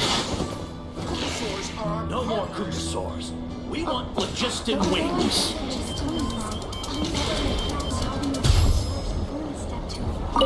No more Cucosaurs. We want phlogiston wings. Have you gone mad? The Cucosaurs are our partners.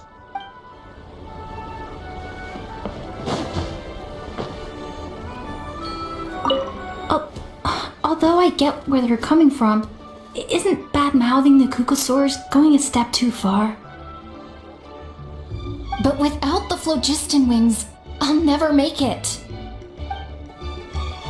If you're so tough, why don't you Why take do you off my never mask take to off see that for mask? yourself?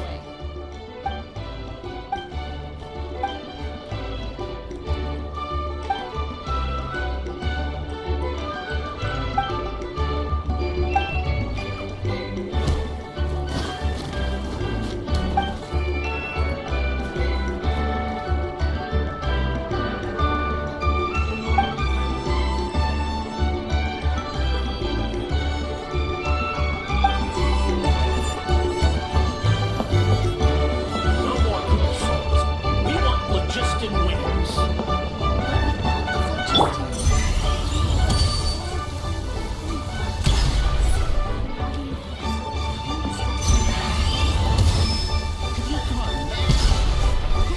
more Cucosaurs. We want phlogiston wings.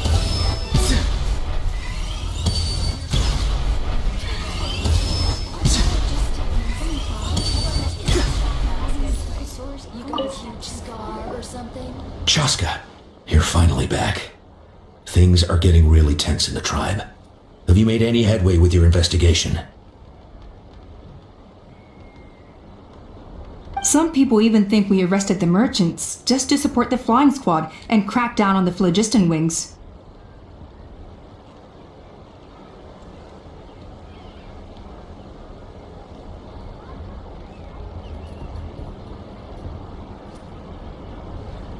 We found some promising leads, but there's a major obstacle standing between us and the irrefutable evidence we need.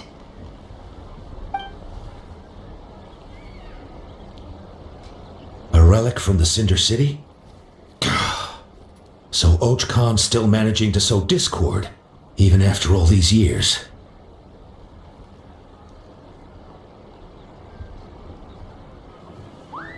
An airborne workshop and a hot air balloon above the trial arena.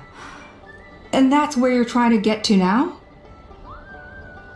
Neither phlogiston wings nor a cuckoosaur can take you that high up. Do you really think that's where T'Pol is hiding? You know what? There might just be a way. Really? Do you still remember those spouts in the arena?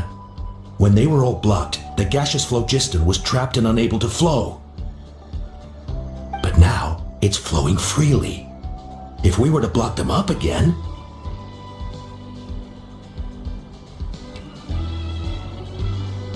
You mean all of them except the one at the very top of the arena? To build up the pressure there? Precisely. With all the gaseous phlogiston flowing through one spout, it would create a high-pressure wind current. And then we just ride it up into the sky! Yes, it has its risks, but with Chasca's abilities, I think she could manage it. It's an extremely risky approach, but I agree that it's feasible. If you want to give it a try, check with Inkanak at the trial grounds. She can explain how to block the spouts.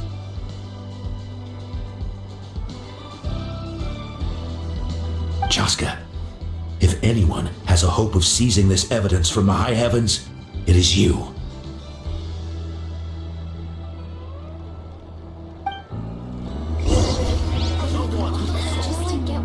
We'll do our best to manage the conflict within the tribe while you're gone. Hopefully, it'll buy you some time. Chief, we should put a defense plan in place, just in case.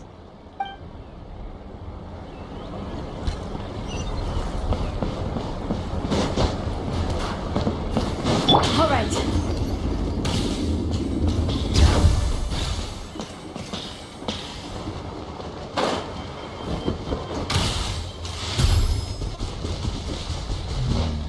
Time to go.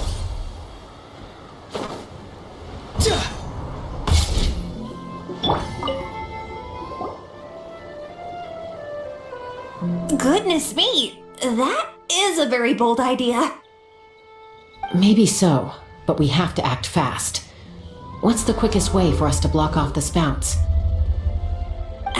From a technical perspective, I'd have to advise taking some measurements and carefully planning this out first. But I'm guessing that's not what you want to hear. Then we'll have to take the rough and ready approach. See the solid phlogiston over there?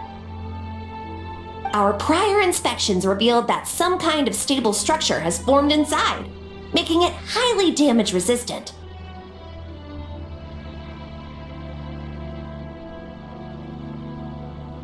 It's not without its weak points, but unless they're all struck at the same time, the structural integrity won't be threatened.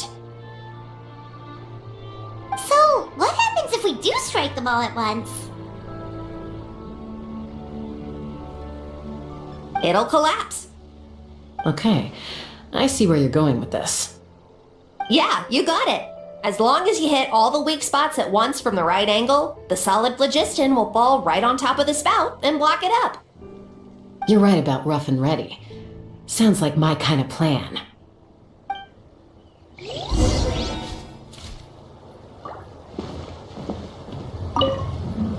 As long as you hit all the weak spots at once from the right angle, the solid phlogiston will fall right on top of the spout and block it up.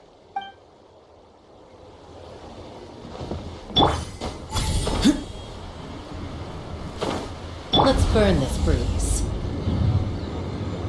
Giddy up!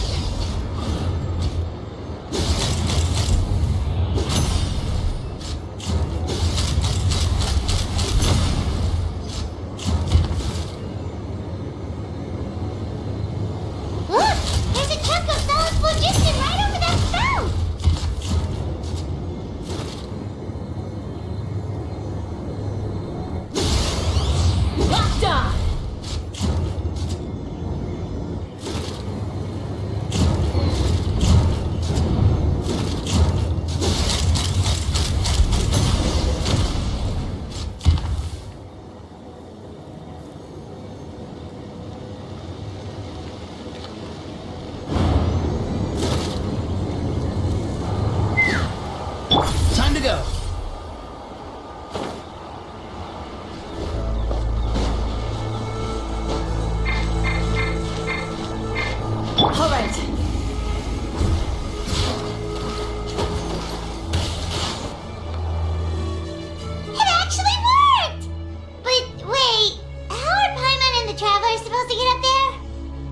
Koya can give you a lift.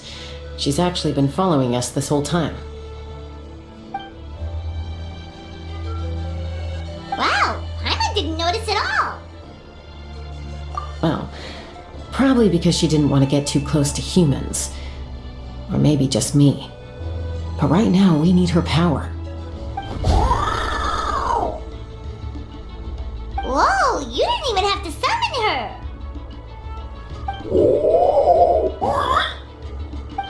Yes, up there. That's probably where Chime is. Alright, let's go have a little talk with this T'Pol.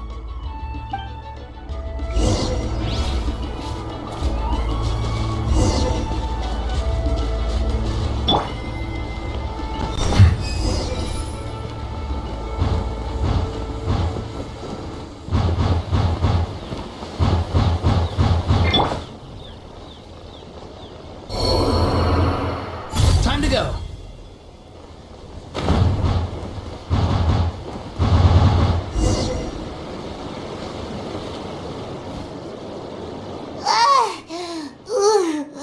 Haven't ever flown that fast before. She feels so ready to throw up.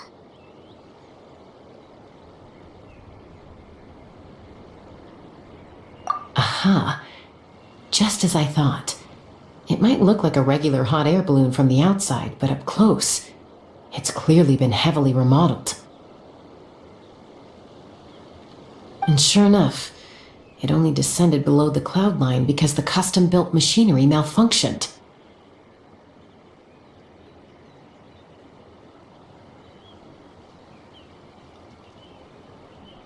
I should be able to figure it out with T'Pol's notebook. Thankfully, I know a little DIY from fixing up my guns when they're having issues. That should just about do it. Now all it needs is a nice hard kick. Maybe that works on your guns, but, huh? We're really moving!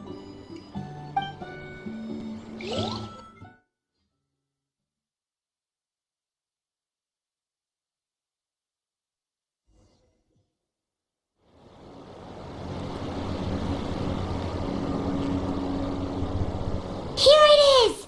The workshop in the sky! Oh, you gotta see it to believe it. Makes you wonder why T'Pol even bothers with phlogiston wings when he has tech like this.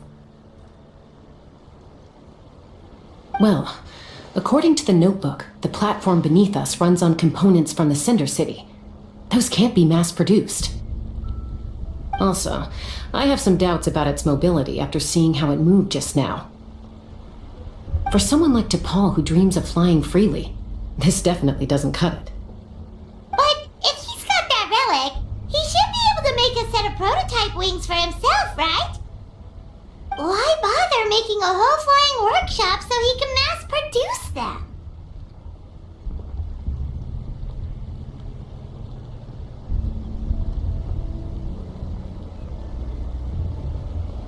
But this doesn't add up.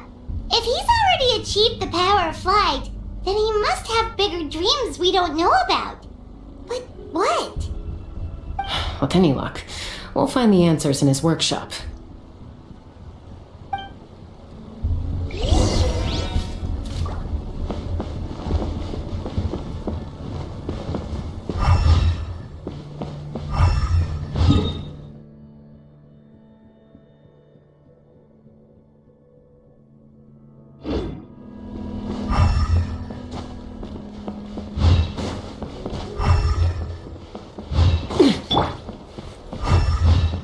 All right.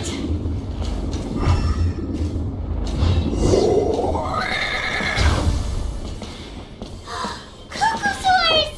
Seems like the merchants were right. T'Pol's using them for his own ends. I'll bet that mechanism on top of the cage opens the door. Let me give it a try.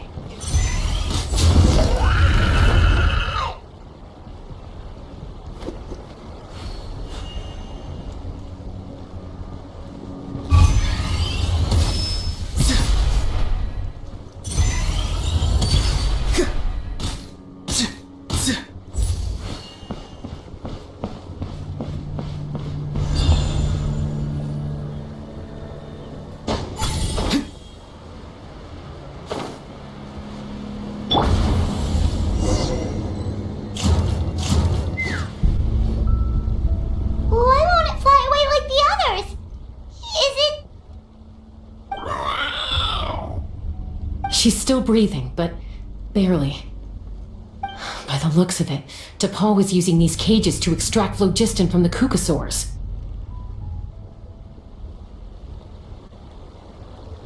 Once a Kukasaur is drained of phlogiston, it becomes too weak to move. We'll have to come back for these ones after dealing with T'Pol.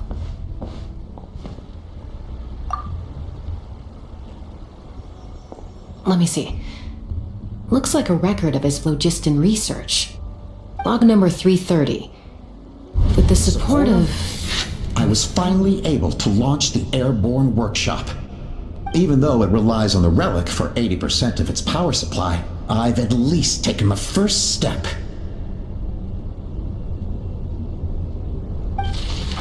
Log number 348. Research on the relic is progressing well. I should be able to replicate the technology and scale up production very soon. Has proposed a name for this groundbreaking invention: the phlogiston wings. I think I'm getting close. Soon I will achieve my dreams. Log number 377. Encountered some issues with the new smaller model phlogiston wings. The gaseous phlogiston showed some volatility during the refinement process.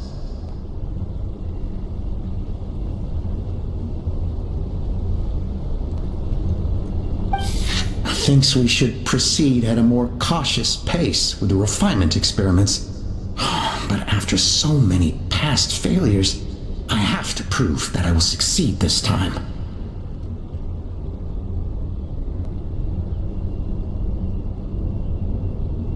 Log number 114.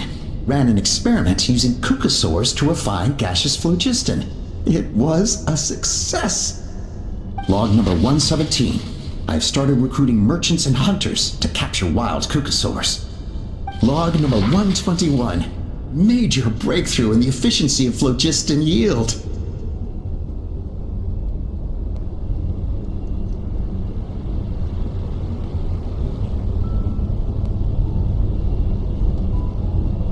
Huh? So many parts have been crossed out!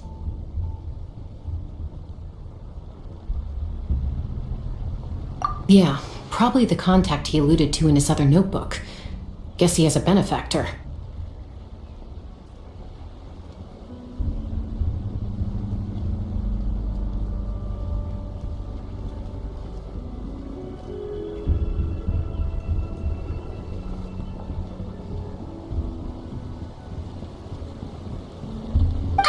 Did anyone else notice how the numbering system in this notebook suddenly changed halfway through?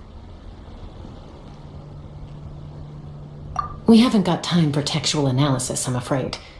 Grab the notebook and let's press on.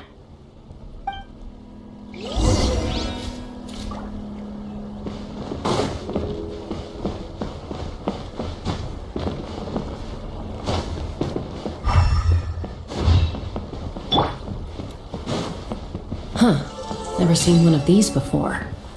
Looks like this was built with the Cinder City components, too. You're not thinking of giving it a nice hard kick, are you?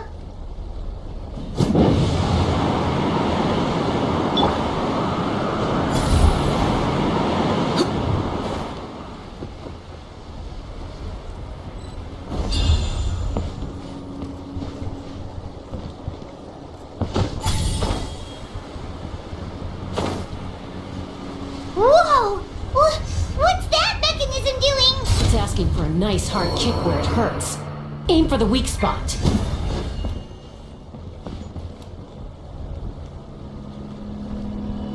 Let's burn this bruise.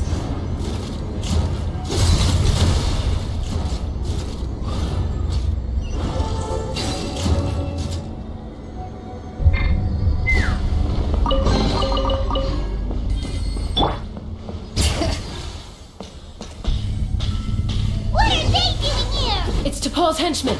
He must have brought them here using the relic in his prototype wings. Watch out!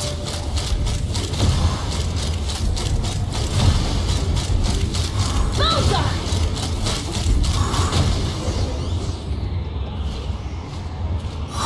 Open fire!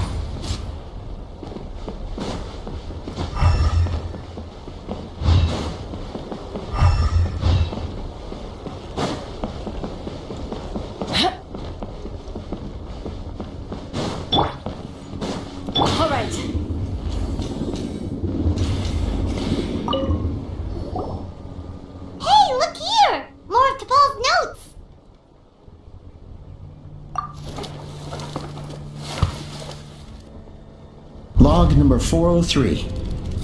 Introduce me to some new comrades who fully support my ideas.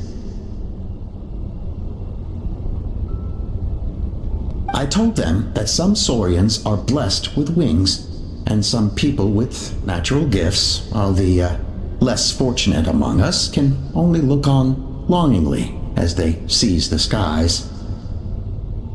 But I also told them that progress can erase individual differences. Think of the tools humanity has made to fight back against wild beasts. The law we have put in place to even the playing field between the strong and the weak.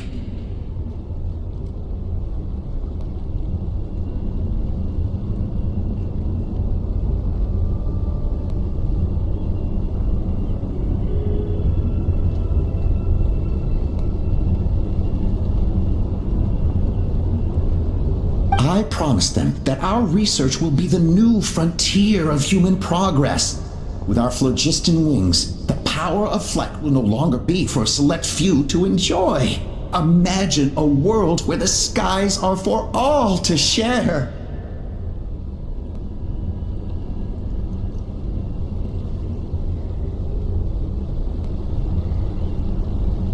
I only hope that when we finally achieve this goal, will be proud of me.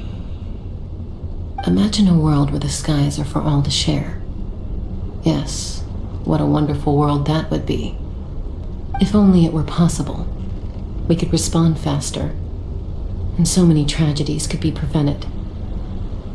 But DePaul, what about the saurians you're draining dry of phlogiston? You're not sharing the sky, you're stealing it!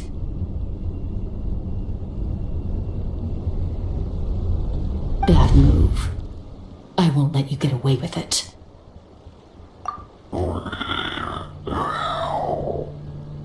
I'm fine. Let's keep moving. I don't think we'll find anything else here.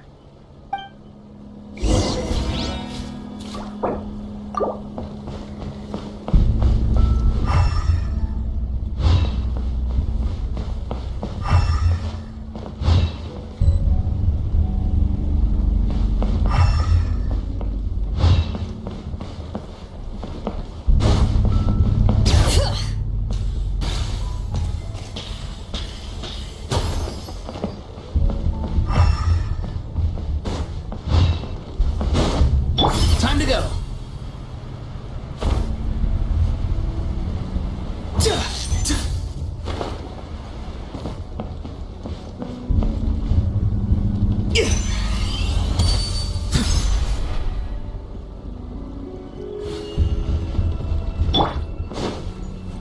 Time to go.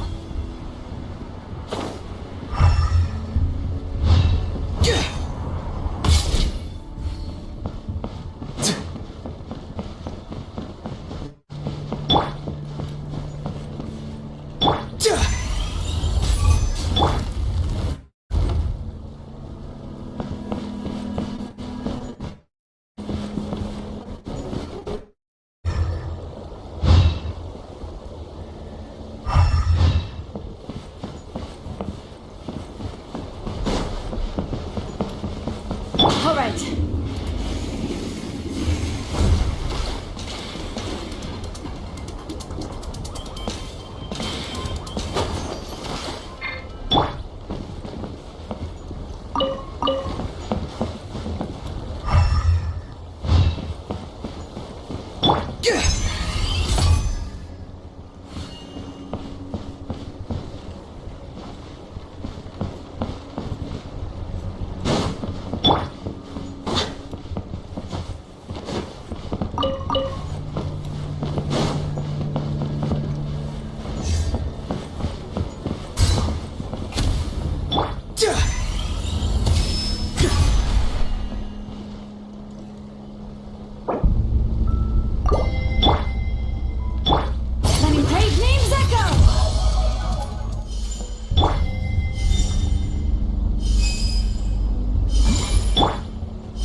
I can't believe he captured so many Kukasaurs. But right now, we have to focus on solving this problem at the source.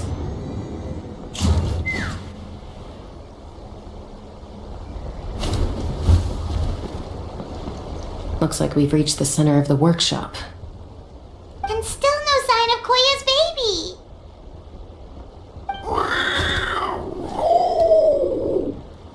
Let's search this area for now. If we still can't find Chime, we'll double back.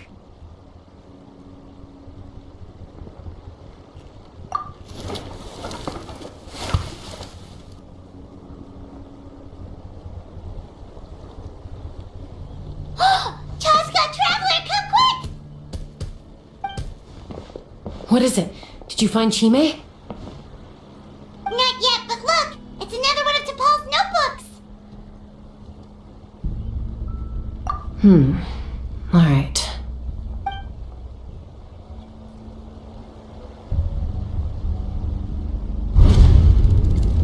Log number 428.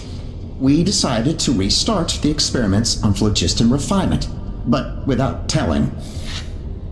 This is the final obstacle to the success of the Phlogiston Wings project. We cannot fall at the last hurdle. Log number 436. Earlier today, suggested using Kukasaurs as an intermediary to extract refined phlogiston. It's certainly feasible, but...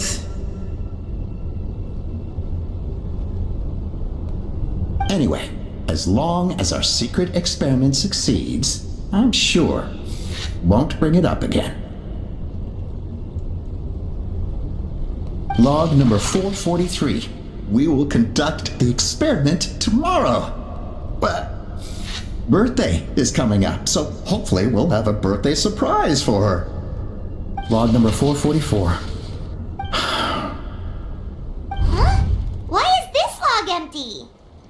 I guess whoever wrote down the log number was prevented from recording the results.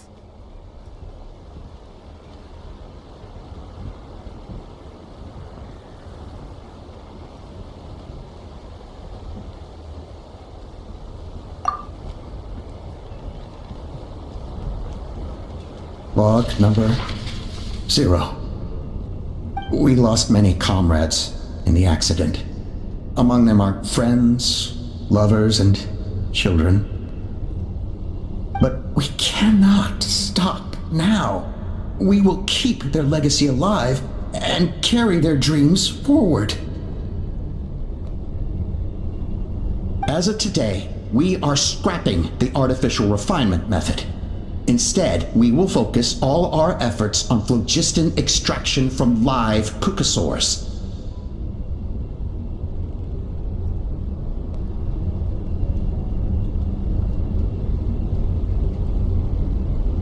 They are arrogant beasts whose existence in the wild serves no one but themselves. Their true worth lies in their sacrifice for the sake of human progress. To facilitate our operations, we will gradually move the airborne workshop closer to the Flower Feather clan, even as we continue to expand it.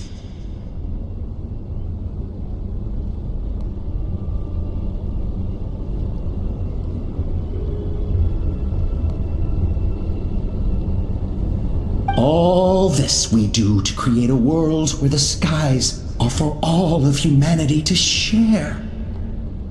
All this we do to make T'Pol's dream a reality. Given the way this is written, not to mention the fact that the numbering has started over from 0, It kinda sounds like this is someone new. Does that mean that T'Pol's already...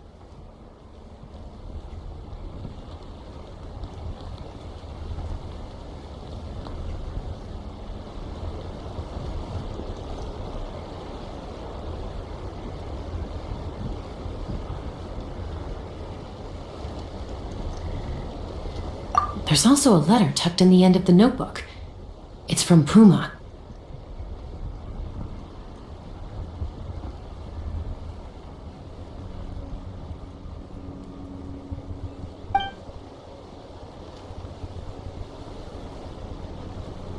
T'Pol, I don't know where you are right now, so I don't know how to reach you.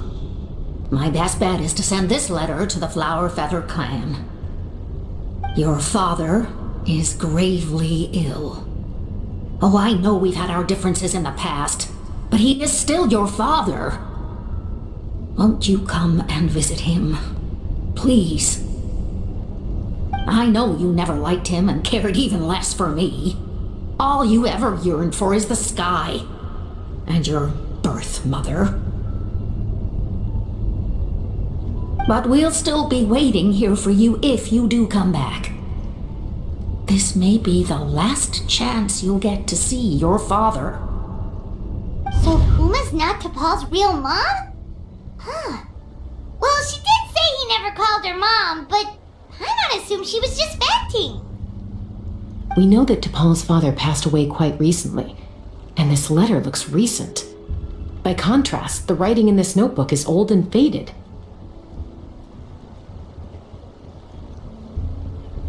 It looks like the real reason T'Pol didn't attend his father's funeral is because he'd long since passed away himself.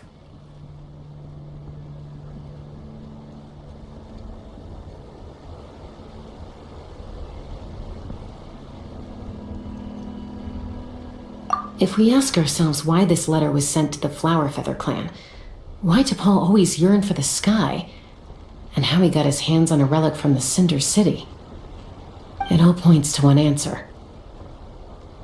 That's right. T'Pol was my child. He was born during my days as a wingless wanderer. His birth gave me new hope. I wanted to become the kind of mother who spent her days as a valiant rider, soaring the skies. Not an aimless, wingless nobody.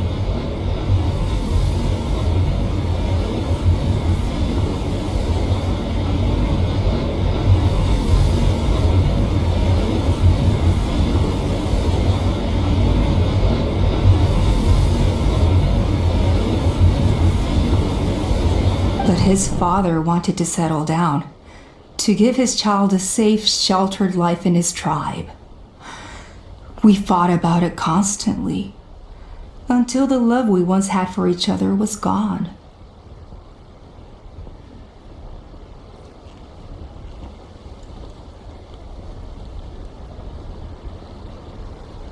He started a new family, with another traveler who was also looking to return home.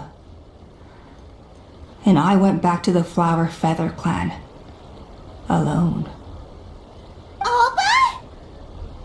I had no idea that despite being raised among the children of echoes, my child still harbored dreams of the skies. Can you imagine, Chasca? The joy and surprise I felt when he showed up at my door, asking to join the flying trials. Or how proud I was when he said he wanted to prove his own worth, rather than relying on my position as elder.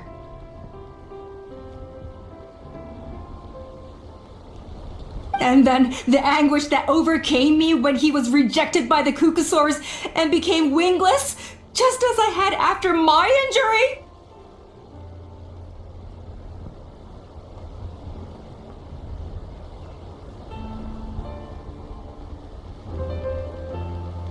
You've got a lot of nerve showing your face here. Don't take this the wrong way, Chasca.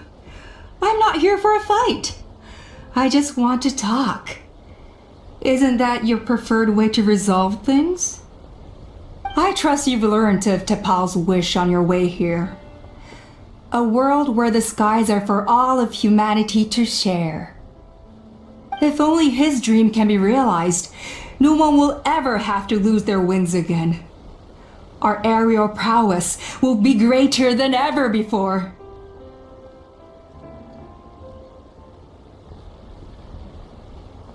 War will never again come at such a great cost.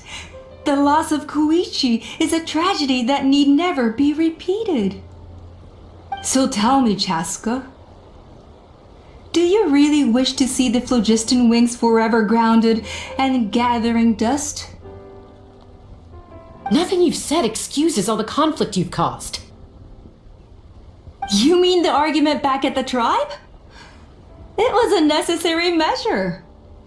Sometimes this is the only way to accelerate the pace of progress. Is a mother harming her children when she coaxes them into swallowing a bitter pill? Of course not.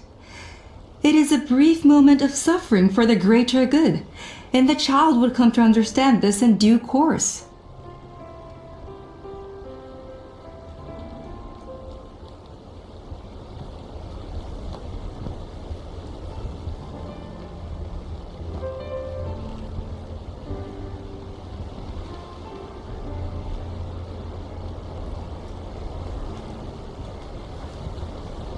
The phlogiston wings are that bitter pill. We will never progress as a tribe if we cling to the scraps the Kukusaurs offer us.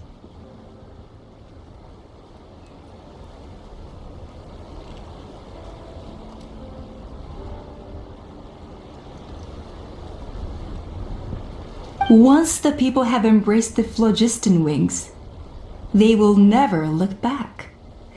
Even if they learn how the refined phlogiston is sourced. They will convince themselves that the sacrifice of a few Kukusaurs is a small price to pay for our dominion over the skies. But this I had not anticipated. I barely had the chance to introduce the phlogiston wings to the tribe before you found this place. Your plan was hardly foolproof.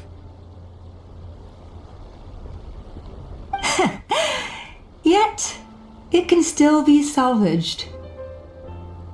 Chasca, traveler, you are the hope of humanity. I'm sure you have your doubts about my methods, but know that my love for humanity and for Natlan is genuine. You know me, Chasca. And you know that I've always treated everyone in the Flower Feather clan as my own children. As fellow humans. Surely you can understand my perspective. Hey, quit the quips! This is serious! Alpa, Natlan doesn't belong to humans alone. And truthfully, neither do I.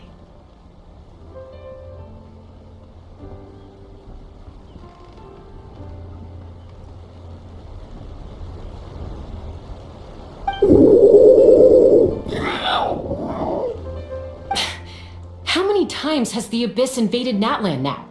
And yet despite how much stronger it is than us, Natlan still stands as a nation of humans and Saurians.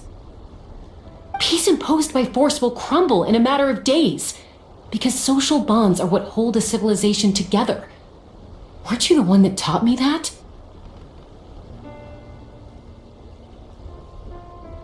And yet you would break the bond we share with our Saurian companions to take more power for ourselves? That's as stupid as hacking your own arm off to use it as a club.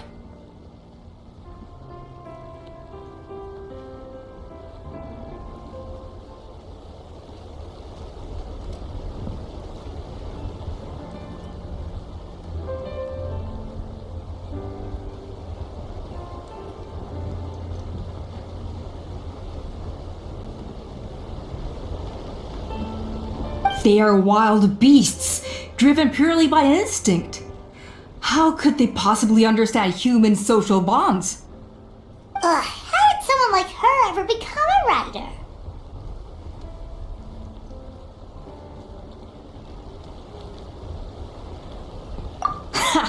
You overestimate them. They bow to the strong and shun the weak. That's all there is to it. They never gave Tepal a second glance when he was at his lowest, nor me when I returned injured from the Cinder City. It's all about survival of the fittest for them. Plain and simple. They obeyed me once I proved myself stronger than them, but the moment it serves them better, they'll abandon me in a heartbeat. You're wrong, Alpa. They only reject the wingless because they don't want to fly anyone to their death. Chasca, I will promise you this. Only the unruliest wild cuckosaurs will be used for phlogiston extraction. The ones who have nothing else to offer to humanity.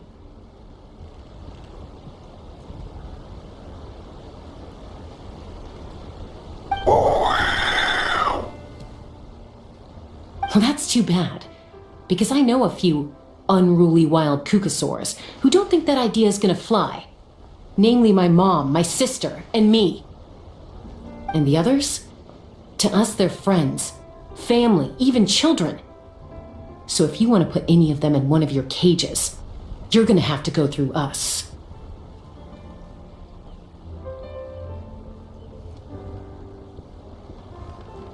Is that right? I knew you might be difficult to convince. Maybe this will change your mind.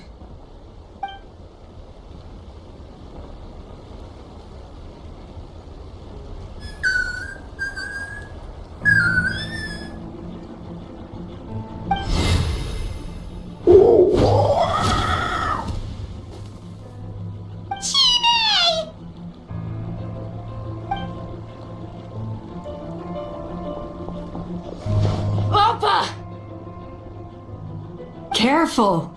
Don't make any rash decisions. Unless you want to see her suffer. Oh no! That's one of the extraction cages! I told my subordinates to take control of the tribe while I was away. Luckily for them, our strongest warrior and our most powerful ally aren't there to stop it. Take control? What are you planning to do with Mutota and his supporters? Merely accelerate their inevitable downfall. They cannot stand in the way of progress forever. It is not the move I wish to make, but I'm afraid you and your friends force my hand. And since you insist on imposing me too, I have no choice but to keep you here until the dust has settled. So that's what you meant by I just want to talk. You never intended to negotiate. You just wanted to stall us. No, Chasca. I genuinely hoped I could win you over. You are the strongest warriors we have. Put down your weapons, and I promise you that no harm will come to this young Saurian. I just need you to stay here for the next couple of weeks or so, while my people consolidate their power. Then, I will give her back to you, and you'll be free to leave.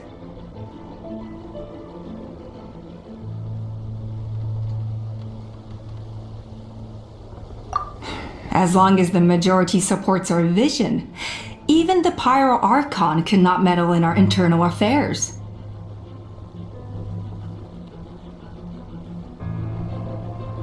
Your vision is deranged, and the Flower Feather Clan will never support it.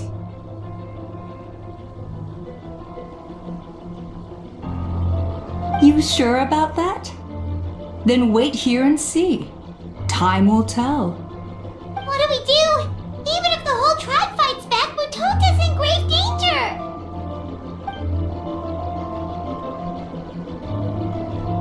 Stop delaying the inevitable! Drop your weapons and get into the cages, now!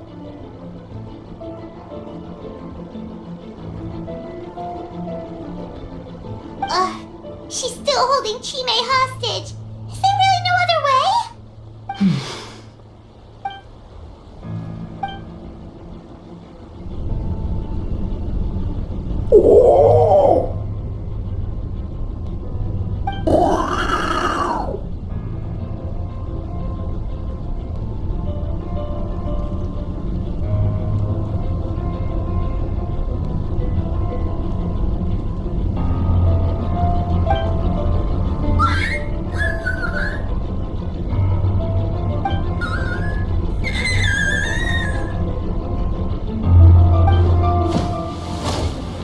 Koya? Huh? What are you yapping about? Stand down. Drop your weapons, now! This instant!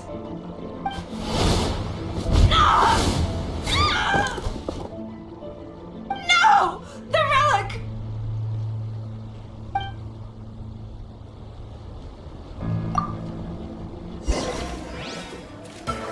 Bring it! Bow your head. All right.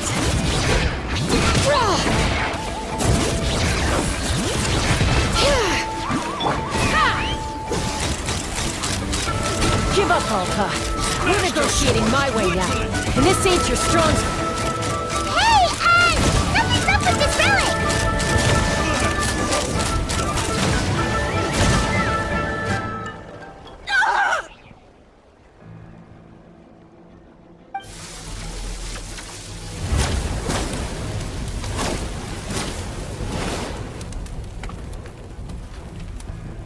No! What is she doing? She'll bring us all down with her! But why? We stabilized the relic. Maybe it got damaged in the fight. If we don't think of something fast, this whole workshop is gonna fall apart. No. They're directly beneath us. My beloved tribe!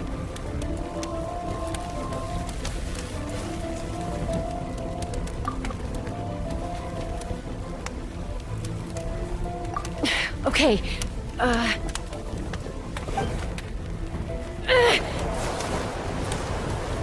it's too powerful. This ain't a toy like last time. I don't think I can just throw it aside.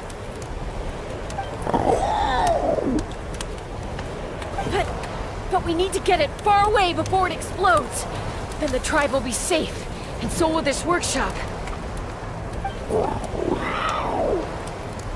Koya, remember when we were kids? Come on, let's take this thing high up into the sky. Don't worry, I know I can get rid of it before it explodes. We're talking some surface wounds at most. All I need is for you to catch me at the end, just like old times.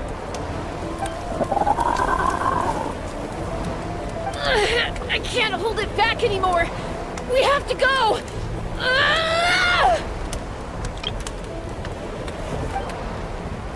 Don't be insane!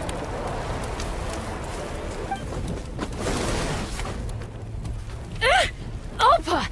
What are you... You're a fool, Chasca! Why would you choose such a risky solution?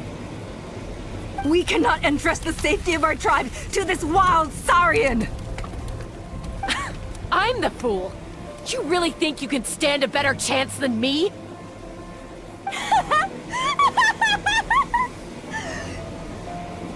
Sure, it may be asking too much for an ex-wingless to escape the blast radius in time.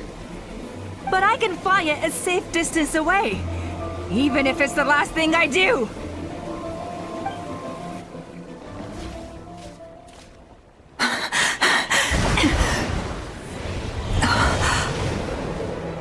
Here, this should be high enough to save the clan. What? You don't get to die a hero today.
Koya, are you hurt? Let me take a look at you.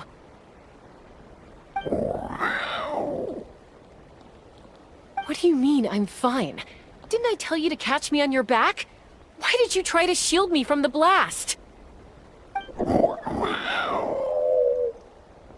Accident? Yeah, right. Seriously, you're as stubborn as ever. Chasca, Koya! How are things looking here?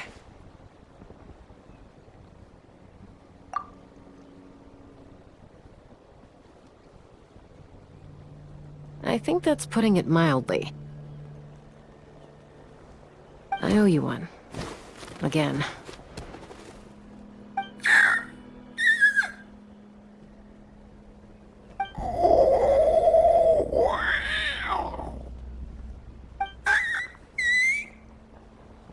Oh, but be honest. Do you still think Kukasaurs can't form bonds?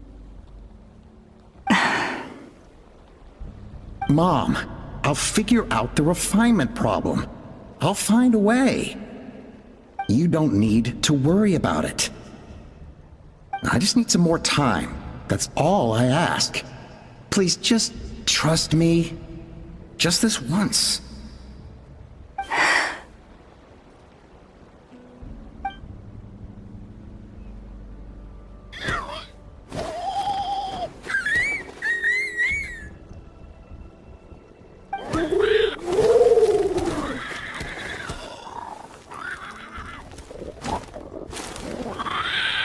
The Flower Feather Clan yield to the strong. And it's up to the winners to define what strength means.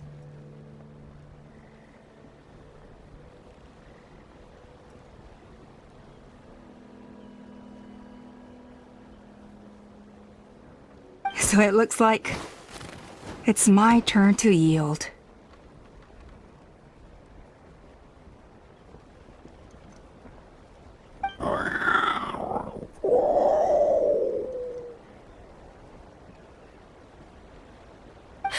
Koya!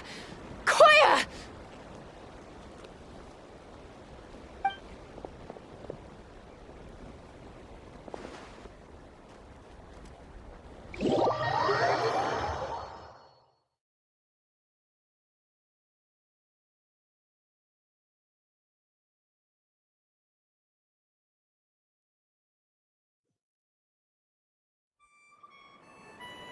So, you're absolutely sure it's not because of the explosion?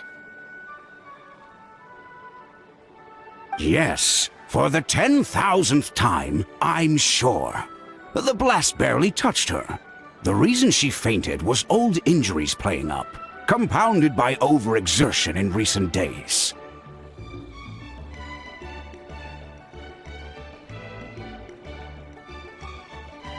The moment she finally relaxed, all the built-up stress finally caught up with her. And no wonder. Honestly, she's just like you.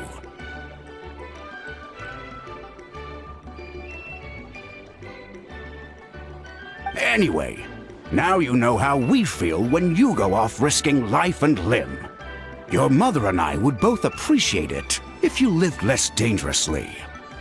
You know she wrote to me from the Masters of the Night Wind, just to scold me for not doing enough to keep an eye on you.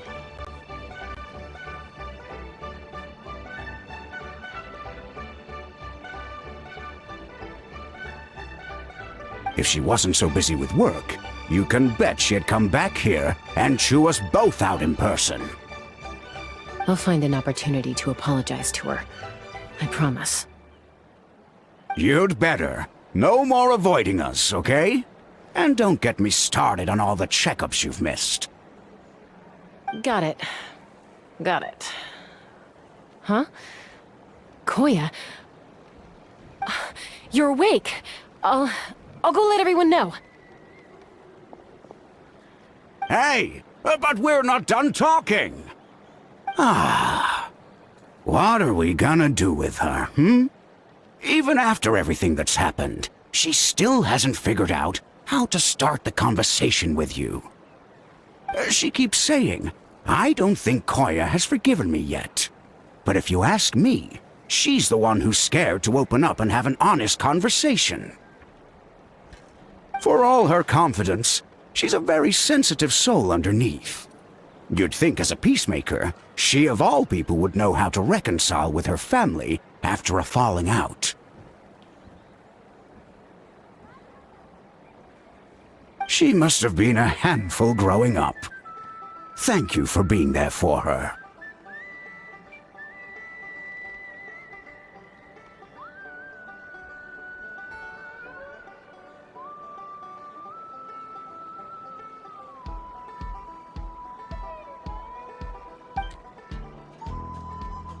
And of course, thank you for keeping her safe when you were up there in the sky. Koya, Uncle Cusco, we're here! Ha! I was just telling her that she's not to go chasing danger with Chasca ever again.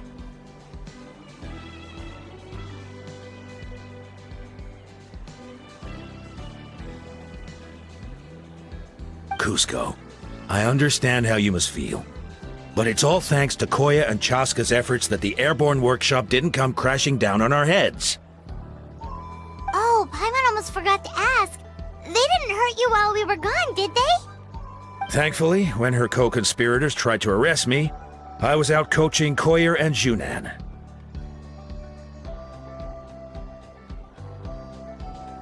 The two of them were a huge help. They took care of things while I went around rallying the resistance. So, in the end, Alpa's would-be revolt didn't really get off the ground.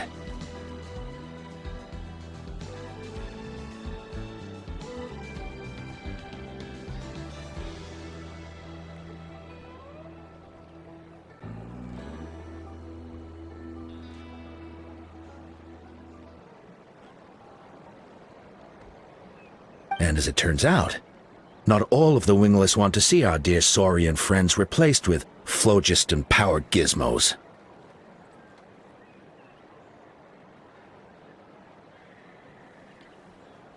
I'm so sorry you got mixed up in this, by the way. We should have caught on to Alpa's scheme sooner. We could have saved so many Kukasaurs from getting hurt.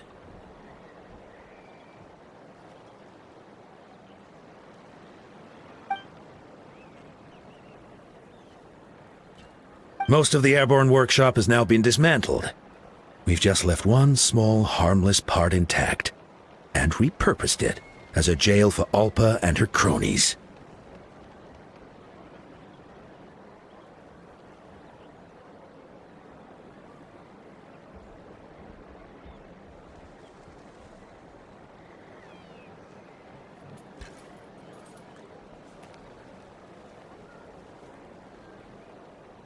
See how they like being locked up in a sky prison!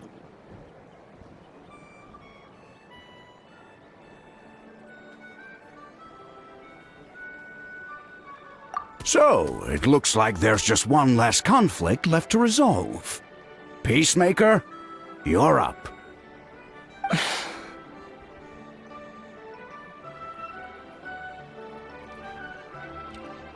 I said I had to wait until things had blown over, didn't I? And now they have. But I still have no idea what to say.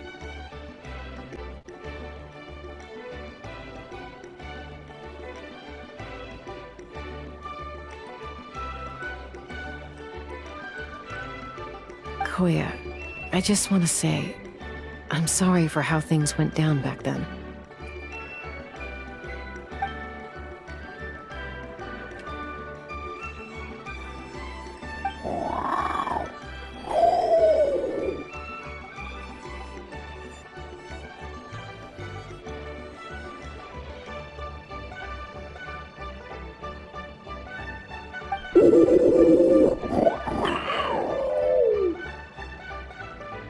Huh?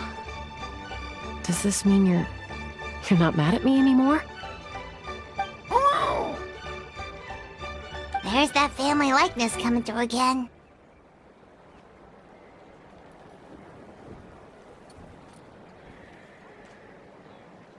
But that day, when we ran into each other...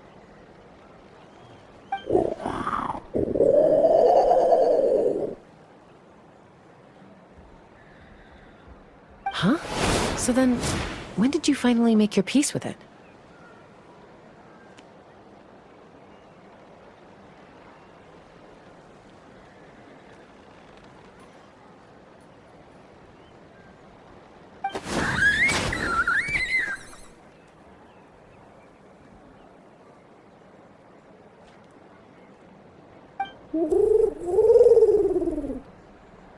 Oh, it's Chima and Chimpu. They're here